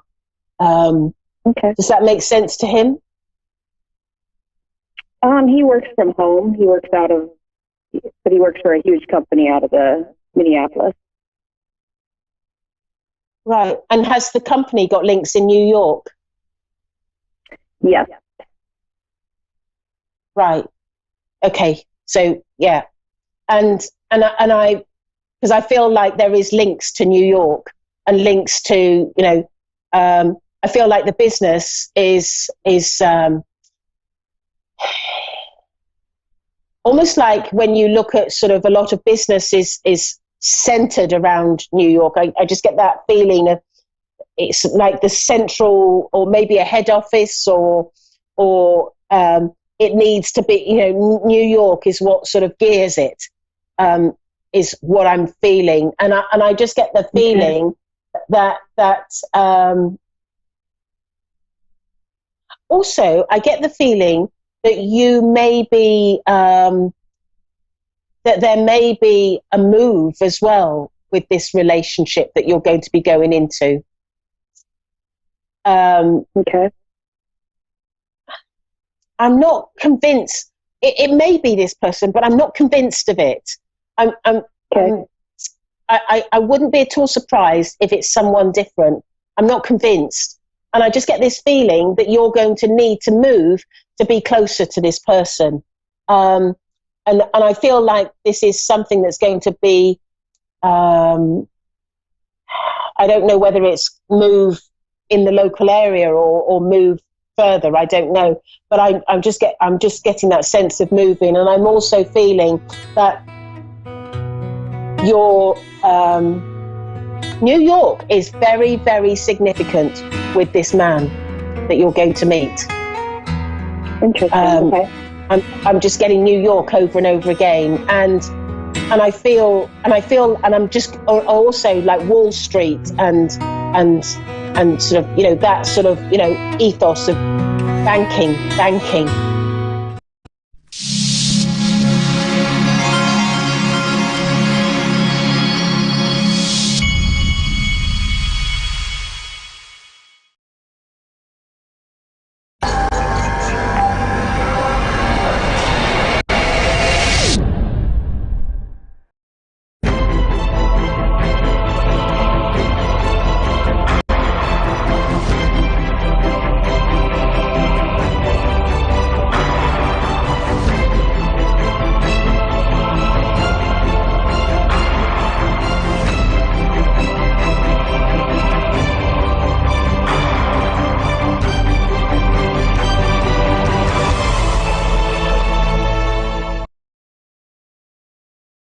Welcome to Amanda Hall Psychic here on A1R Psychic Radio, here on Moonstruck TV. It's a magical time of the year as we head towards Christmas, but let's sort of get a few other things out of the road before we really kick the show off. It's been a tragic week around the world, particularly with the earthquake and the loss of life we've had in New Zealand at Mountain White, I think it was, in the last couple of days. And look, our hearts go out to those families that have lost people and people that are still missing and uncertain of what the future brings with that. We really do sympathise and empathise with those families, and probably even more so as we head towards Christmas. Here in Australia, for those of you that have been following our news here, we're into I think it's probably our 6th or 7th week of massive bushfires around the country. It is getting quite critical here now. You know, there's so many fires around Australia burning in a massive amount, over 100 fires at the last count, and doesn't seem to be any end in sight. So please spare a thought for those that are battling the bushfires, for those people that have lost their homes. Luckily, so far, we've only had a couple of losses of life. You know, any loss of life is too many. But, you know, our hearts and our prayers do go out for them. And it's interesting because lots of people that I've been speaking to during the week say to me, oh, I'm praying for rain, I'm praying for rain. But one of my Indigenous friends said to me the other day, I wish everybody'd stop praying for rain. And I sort of was a bit taken back by that. And he said, you know what happened last time everybody prayed for rain? He said, we had that much that we had floods and people drowned and lost property in the floods. He said, let's just let nature take its course. It will rain. You know, we don't know when, but it will rain. And, you know, we just want it to be normal, natural sort of weather events, not, you know, let's stop sort of creating things that aren't that are man-made, and sort of praying for things that maybe is going to bring a little bit too much and a little bit too much in the excesses. So let's move the show along to Christmas now, because I think it's a very magical time of the year, and it's a time of the year where I think we should all really understand the essence of Christmas. It's not always about the gifts that you receive or the things under the Christmas tree. I think it's more about being kind to each other and enjoying the time with people that we mightn't have had a lot of time to catch up with during the year. It's a magical time of the year in that way, that I think it's a time to be sort of positive, to be thankful, to look forward to what we've got coming up in our lives, and to just be grateful, I think, that we're alive and breathing and that we're all still relatively healthy. You know, as we get older, we all have a few more aches and pains and creaks, and the body doesn't cooperate quite the way it did when you're in your early 20s. But that's okay. We're still here, and we're still got something positive to contribute to this amazing planet of ours. So this week I want to feature the Secrets of Tarot card of the week, which is the Devil. Now, I know a lot of you are going to say, oh, Amanda, this is a really negative card to have coming out at this very positive, festive time of the year. It can be negative, but it can also be the opportunity to remove things from our lives that aren't so positive, like jealousy and trouble. Now, many of us have that throughout our lives, whether it's our professional lives, from our family and friends, or just people that we work with or are close to, quite often are jealous of our achievements. So this is the opportunity to remove that from our lives, jealousy or trouble, able to break the chains that have been holding you back or binding you. Now, this is a really important concept, because many of us put restrictions or limitations on ourselves and say, oh, I can't do this because of that, or this can't happen because of this. Instead of turning around and trying to find a positive way of saying, okay, I haven't got a solution at this moment, but I'm working on it. I'm not going to be chained to the situation. I'm not going to allow it to dominate me and control the direction of my life. I still have choices. I just haven't found the best solution yet. So I actually see this card as being very positive. And, you know, if you look very closely at the card, you'll see the chains are very loosely around their neck. They're not actually holding them. They could actually slip it off over their neck and be done with the chain. So that's why I look at it as, you know, we are able to break the chains or remove the chains that are holding us back. So in lots of ways, the Devil card is a positive card to come out, because it's telling us that we can remove anything negative that has been holding us back, or any restrictions that are in our lives. So I'm going to say to you that's a very positive card. So the card that we're featuring is from the Secrets of Tarot set. This was the original Secrets of Tarot that came out a couple of years ago. This is our first one. We have 2 out in the marketplace. So if you need one, why don't you head to my website, www.amandahallpsychic.com.au, and you'll find them all there. So I want to now quickly go to our little trip around the universe. Now, before we get into too much, we need to talk about the full moon in Sagittarius. The full moon's not in Sagittarius, the sun's in Sagittarius, so that means the full moon is actually in Gemini. Now, it's going to be December 12, no matter where you are in the world, is when the full moon is at its fullest, and it's going to go for 2 days. So you're going to need to be aware from any time now, and I think anything from now on in, be aware that your emotions might be all over the place. You might be a little bit emotional. You might be sort of a bit scattered in the things that you're thinking about. And it seems to be a time, if you understand the Gemini energy is the click of the fingers and changing our mind very quickly. It's asking us to be flexible. So when the full moon is in Gemini, it's asking us to be flexible with our emotions, with our thought patterns, and probably more importantly with the people around us as we head into this very busy time of the year. And a lot of you are attending parties and functions and shopping and out and about and running around like a lunatic. And it's sort of time to sort of just stop, breathe, consider the people around you, and don't be in a bad temper if something doesn't quite go your way when you first wanted to. For many of us, it's a time when we peel off lots of emotions. We go through and say, flick, flick, flick, flick, flick. We don't need that anymore. And it's a time we have an emotional clear out. So I actually think it's a very positive time to have a full moon in Gemini. Now, the other planetary configurations that are really influencing each and every one of us at the moment is we have a plethora of planets sitting in Capricorn. But the three that I really want to focus on besides Jupiter is the fact that we have Venus, Saturn and Pluto all holding hands or conjunct together in Capricorn. So what this is asking us to do is to make sure the things that we are passionate about, the things that we love, the things that put a smile on our face are really what we want them to be. Let's be very careful that when we start to talk about things, whether it's climate change or whether it's that new outfit or that new present we want for Christmas, that we really have thought this through, that this is something that we really are passionate about, something that's going to enhance our lives or make us feel better. Because at the moment there seems to be a lot of controversy out there, particularly when we look at world events of all the catastrophic things that are happening, weather events around the world. Some people are blaming it on climate change. Other people are saying, don't be so silly. And everybody seems to be pointing the finger at everybody else. But nobody's really trying to find solutions. Now, I think that's the important thing here. Yes, it's great to be passionate about things and to have a very strong or firm stand on something, but we need to also get up off the couch and do something about it and make our voices heard. And, you know, if you're really passionate about that, you believe that climate change is causing all these weather events, then write to your local politician and say, hey, listen to me. This is what I think. What are you going to do about it? We all need to collectively, as a group of people, start to get together, get some class actions together. You know, one little voice holding hands with another little voice and another little voice and another little voice is what makes changes in the world. So, you know, I'm a firm believer in climate change, and I truly do believe that a lot of the tragic weather events that are happening around the world are a direct link to that. And not just because I believe in that, but I also believe in it from an astrological point of view, because I also am aware of where the planets are. And I know we have the planet Uranus sitting in Taurus at the moment, going retrograde or backwards. Now, Uranus is the planet of the unusual and the unexpected, sitting in an earth sign. So it's saying I'm creating havoc with the earth. And with that making aspects back to the stuff in Capricorn, it's saying it's time now that we all have to work together to find solutions.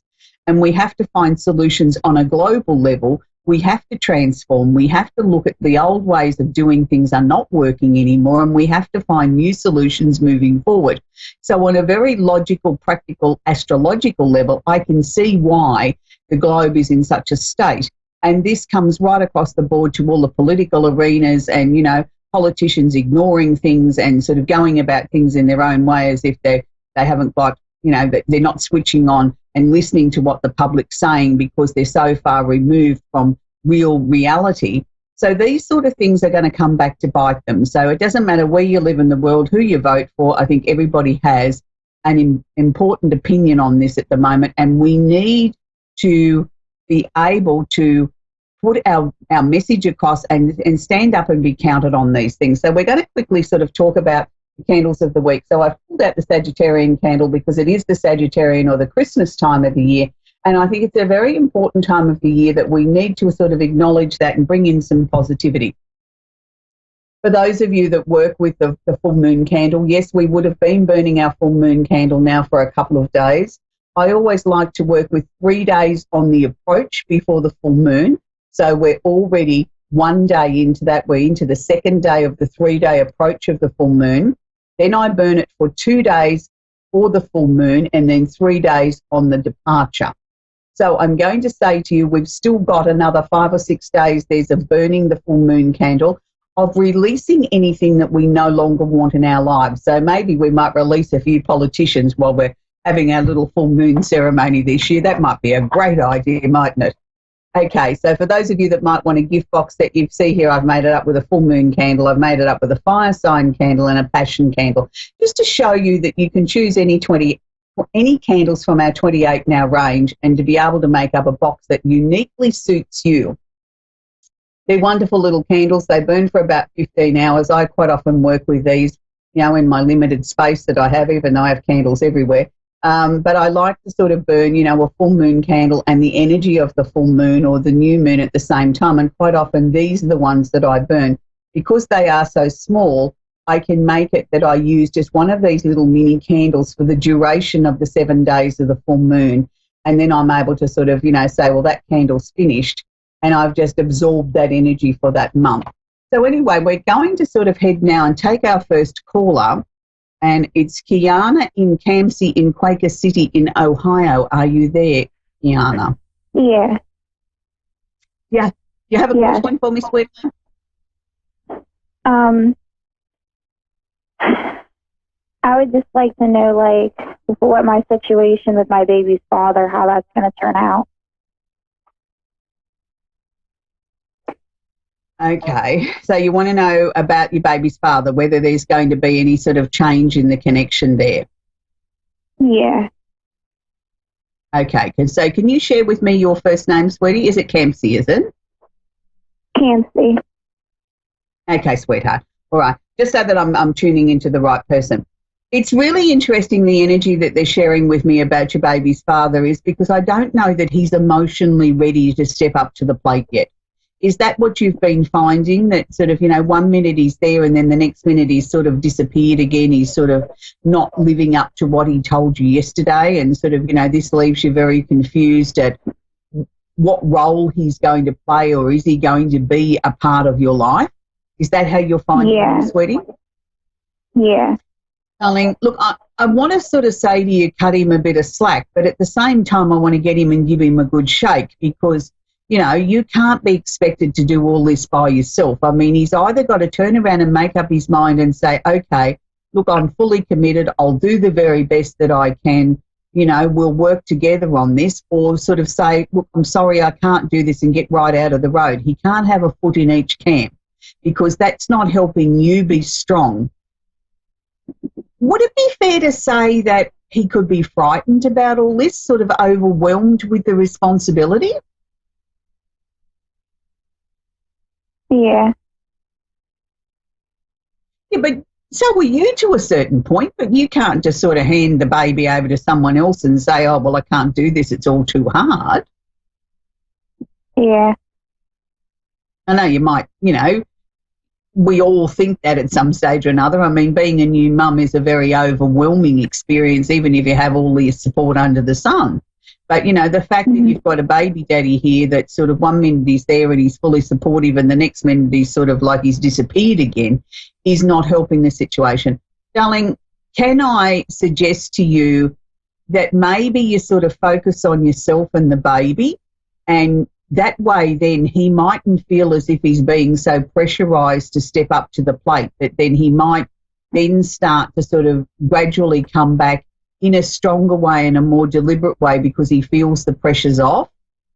I know it's going to be hard, and I know I'm asking a lot of you, but I know you're strong enough to do it, sweetheart. And I feel by doing this, I think we can turn this situation around. As hard as it is, and as much as you sort of want to yell and scream at him and say, why aren't you here to help me? I think if you can sort of turn around and sort of be a little bit aloof and sort of almost in a sense push him away, like you're not sharing anything with him unless he asks, that might then be the one thing that's going, oh, I don't want that. I want my baby. Why is she pushing me away? Sort of like he'll start to sort of realise that, hang on a minute, I do have some ownership of this baby and I really want to be a part of the baby's life. Look, I do feel longer term wise, I do think the two of you will find a way forward with this. I'm just not sure that it's going to be a family unit, though. I'm not sure that you and him are going to find the love that you were hoping for. So would that be a fair comment, that, this hasn't been the greatest romance on the planet? Yeah. Yeah. But, darling, I think you've got to accept that now. Sometimes we're put together for whatever reason to make a most beautiful little soul and bring them into the world, and that's sort of all the relationship's meant to be. And I think if you can look at it on that level, you will then find more peace in your heart, and you'll find then you'll be able to overcome and overlook the baby daddy's shortcomings a bit more, because you're not expecting him to all of a sudden miraculously be the person that he should be. Do you know what I mean? Like, you'll be able to put it into context. And I feel in time, open yourself up to sort of finding somebody who truly is your rightful match. I don't think it's the baby daddy. Anyway, sweetie, I hope that's helped you, Campsie, and I wish you a very, very Merry Christmas, sweetheart.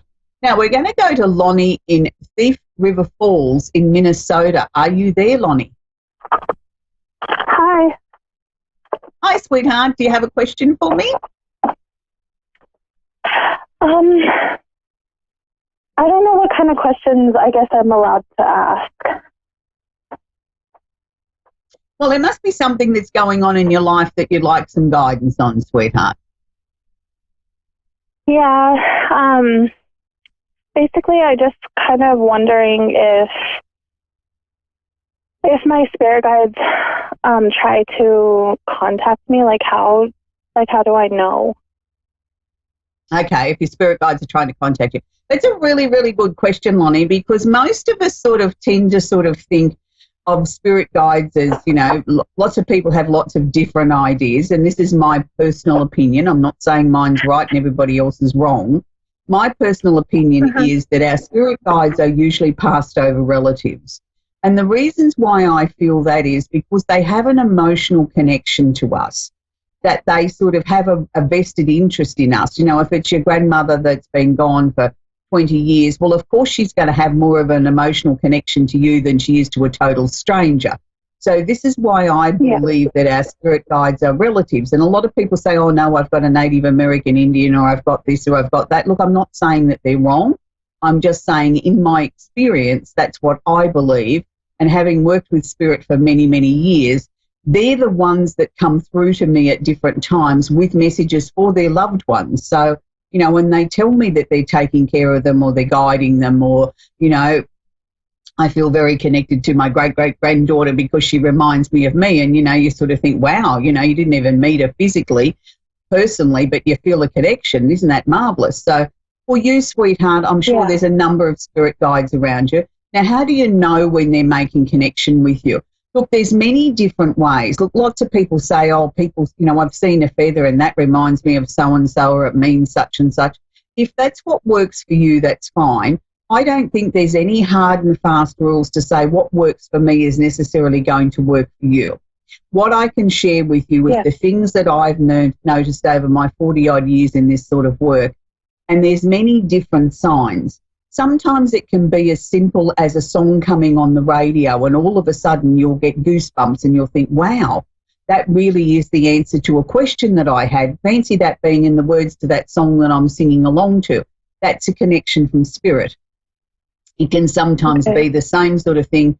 You know, some lines jump out at a television show that you're watching and you sort of think, wow, there's the answer to, you know, what I was worrying about. Or the lights will flicker. Or you just get a feeling, or you can smell something. You smell perfume and then you go sniff, sniff, sniff, and there's nothing there. And you think, well, did I imagine that? No, you didn't. Sometimes we see things out of the corner of our eye and we have a look for a second or a third time, nothing there. But again, these are all spirit connections. So spirit sort of tries to get our attention in many different ways. And it's not always something that we can turn around and say, oh, gee, you're not going to miss that. And I think as humans, we're all looking for it in that way, that it's like it's going to be a banner in the sky that I can't miss. Quite often it's very subtle. Yeah. It's something that we have to sort of say, whoa, hang on a minute, that caught my attention. I wonder if that was a message or a sign.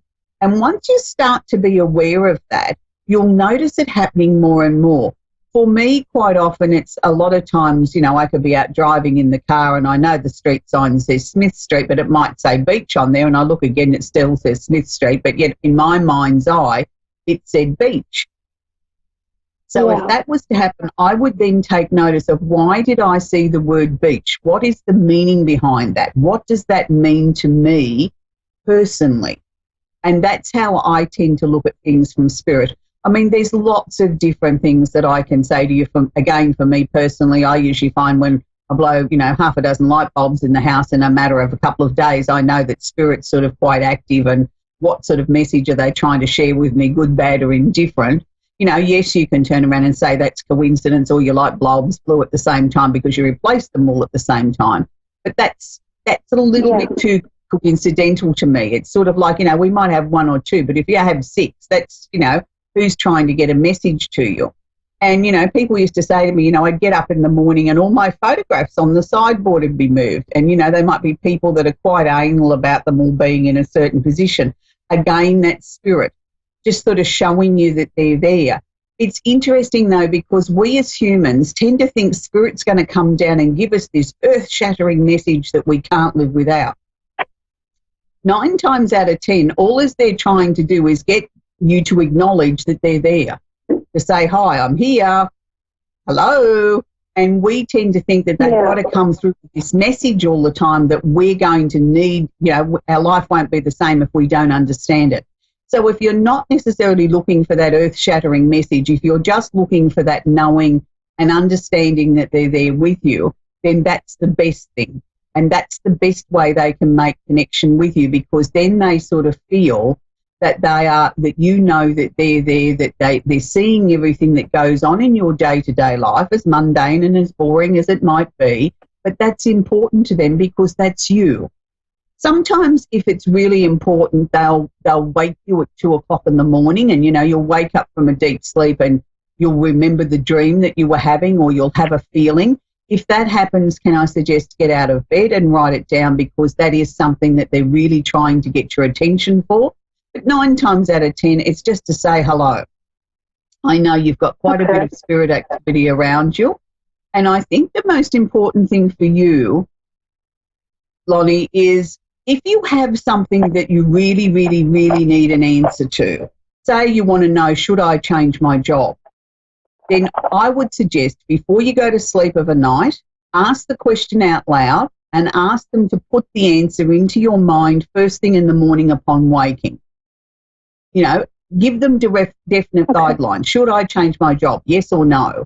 Give them something, as simple as a yes or no answer. So then first thing in the morning when you wake up, the first thing that comes into your mind will be the answer to that question. That's how we train them or organise them to work with us. And that's, something that we can all do, because they like to know when that they can be of service or when they can be of help. So at times like that, if we've got issues, if we do it that way, that helps them know that, okay, I don't have to wake her up at 2 o'clock in the morning. She's going to ask me a question before she goes to sleep, or she's going to have a conversation with me before she goes to sleep. And I suggest always out aloud, because they're not allowed to read our minds, so that they definitely know then what you need help with. And then they're able to give you sort of answers. But once you start to establish that connection with them, Lonnie, like that by, simple things, sort of like, should I go grocery shopping tomorrow? Yes or no? You can give them lots of different questions. Then they start to be able to it builds up their strength or their energy on the other side, so that then they can come through in other ways. Then they can start with the smells or the moving of the pictures, or, giving you an answer in a song or whatever the case may be. So I hope that's helped you and answered that question for you, Lonnie. Yeah. Thank you so much. You're very, very welcome. Have a very Merry Christmas, sweetheart. We've come to the end of the show again.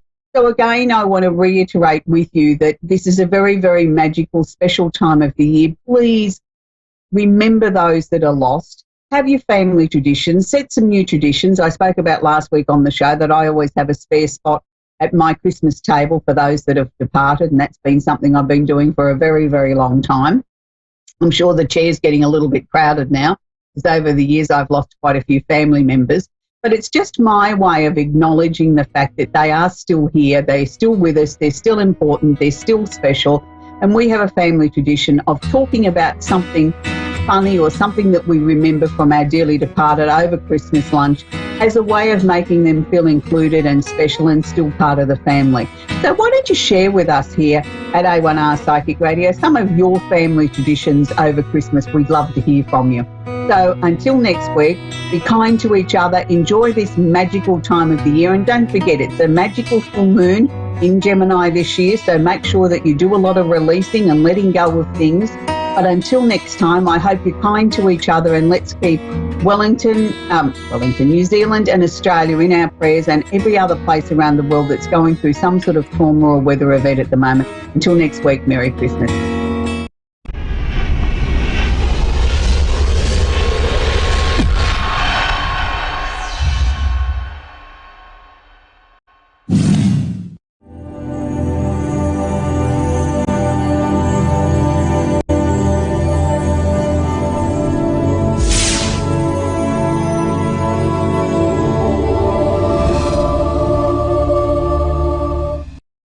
Hi, I'm Jenny, and thanks for watching Moonstruck. And now back to A1R on the air, Psychic Talk Radio now on Moonstruck TV and Lightning Television. Hello and welcome to the show. This is Soul Star Radio. I'm Jacqueline Gosmore. We're coming to you live from the Mind Body Spirit Festival in Melbourne, Australia. And I'm joined today by a very special guest, wonderful Francis Bevan, who is a psychic medium, astrologer and author. So welcome to the show, Francis. Thank you very much. Awesome to be back. Absolutely. So now, tell us a little bit about your journey. You once were in the police force. That's right. I first began doing clairvoyant readings at the age of 10. Then when I turned 18, I joined the Australian Federal Police Force. I left the Australian Federal Police Force in 1984, and then I became a psychic. Yep. And did you ever find that when you're on the police force that you would get visions or anything like that? I mean, obviously you're working with evidence and you're being professional on that level, but did you find that your instinct was sort of really picking up on things as well then? Yes, that was definitely the case. And the whole thing is that, you would know automatically whether somebody was in the wrong, whether they were right, whether they were hiding things from you. That comes up to your sixth sense. We all have a very strong intuition. But see, I believe that anybody who works in the services, particularly anybody who works with health, healing, aged care nursing, ICU nurse, anything like that, tend to have a sixth sense. Yeah. They sort of tend to know things that other people don't. And just not backed up just on the medical side of things, it's the intuition that's at work. Yeah. That's, so it goes into that, exactly the same category. Yeah, because it's like, I think the thing is that the more intuitive the person who's working in health or working in service, working in forces, the more they're going to go, I've got the evidence here, but I also feel it's this. Let's explore that angle too. So I'm still working as a professional, but it's like getting down to following that feeling. And it's like in corporate, when I work in corporate, you'd have CEOs regularly say to you, well, I had these two contracts, I looked about the same, but that one felt right, so I went with it. And that's that whole listening to the guidance and the instinct. Now, you were showing us a book before that you've written. So tell us a bit more. Okay, I first started my clairvoyant, my psychic pieces in 1984. The first for reading the cards was based purely on the ordinary, everyday playing cards. It was published by Angus & Robertson Publishers, and it's actually sold internationally. It's amazing. Actually sold in Singapore, the UK, America, New Zealand. It teaches people how to use the everyday, ordinary playing cards.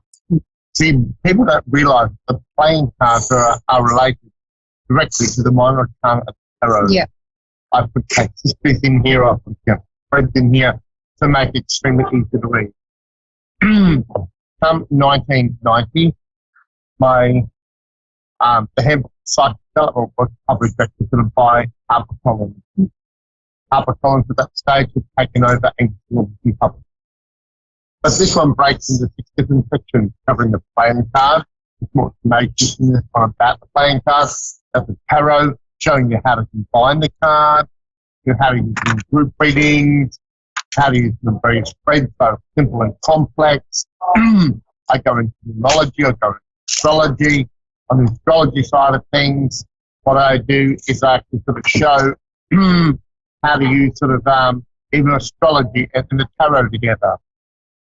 Because every major arcana card links directly with one of the astrology either signs or planets. Section 3, though, covers how to become psychic. You know, how to trust your intuition, how to do things like psychometry, which is jewelry reading, you know, how to do mediumship.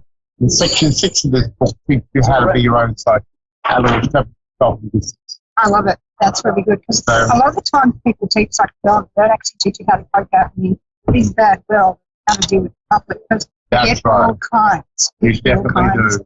And some of them are more frilly and lacy than others, and others more interesting. Now, actually, we've got our first caller on the line. Okay, We've got Amy in, sorry, my gosh, I'm doing a Mercury retrograde moment. We've got Cheryl in Amherst in Massachusetts. Are you there, Cheryl? Yeah. Yes, she's there. Yes, hello, Cheryl. How are you? It's Francis. I'm good. Cheryl, how is it that I can help you today? Excuse me? Is there a particular question that you'd like to ask, Cheryl? Do I have a question? Yes, please.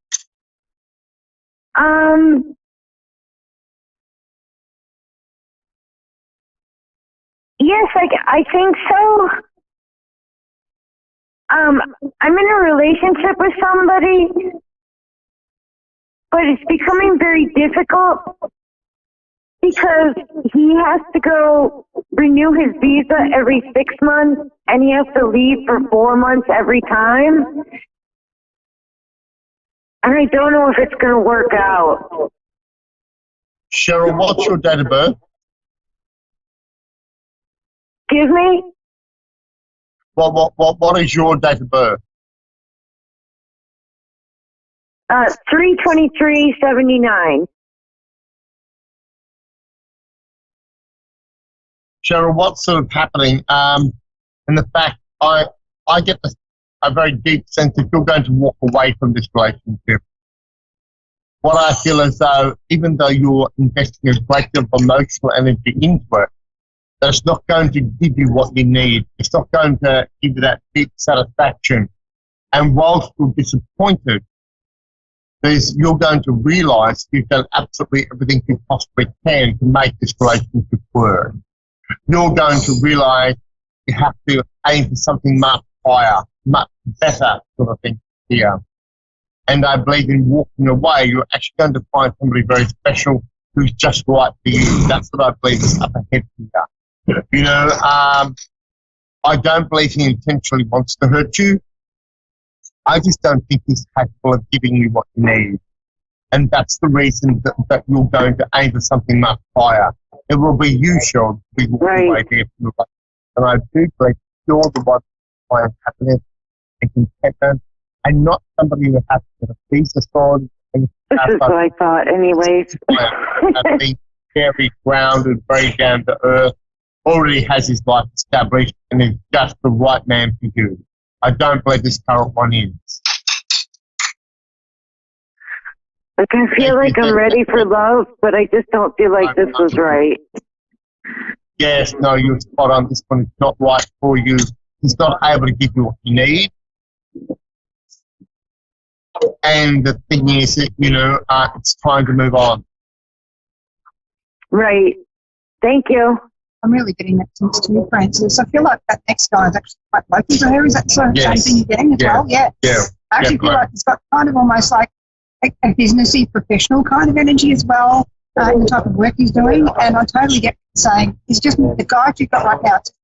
You don't intend to hurt her, but it does feel like it's just not able to give her what she's looking for. So, yeah, really, I'm putting the cards too. So we hope that helps you, Cheryl, with everything. Now, I've also got someone who's written in.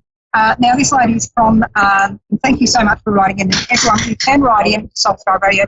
Just go on to soulstar.media, or you can go onto Facebook and type in Soulstar Radio with Jacqueline, you'll find me. And I've got Donna. She's in United Kingdom in Neath. And She's born 11th of May 1990. And her question is, my brother's funeral was on my birthday. Is he around, please? And I'm just going to pull up the photo of him there. That's him there. What's the first time again, please? Donna.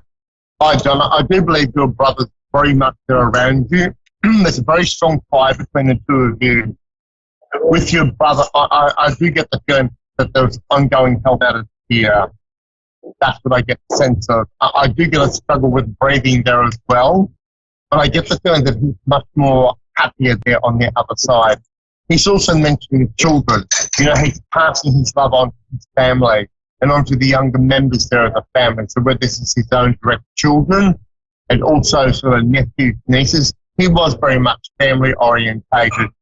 You know, he was certainly a very educated man too. I get the feeling that before he got ill, he was very educated and getting all these books seem to be associated there with him.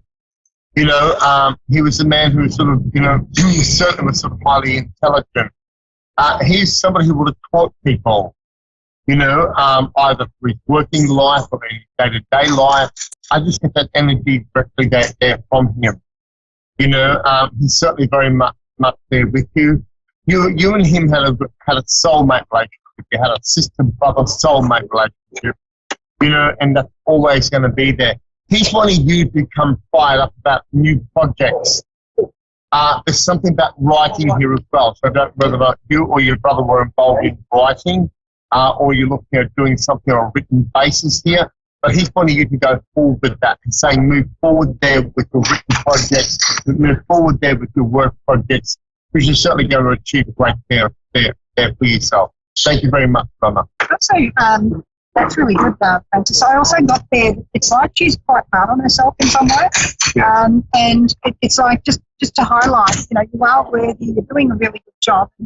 It's really important for you to press ahead. So I really like the fact that you're picking up on that new project and all that sorts of things. Now, we're currently at the Mind Body Spirit Festival in the Melbourne Convention Centre in Melbourne, just got the lovely Yarra River, which that's women. It's there. Behind us is actually the entry to the Mind Body Spirit Festival. So you're all going to be there today, and how long's it going until? It's going to run from today. It starts and the whole of the weekend. We've got the Saturday and the Sunday here.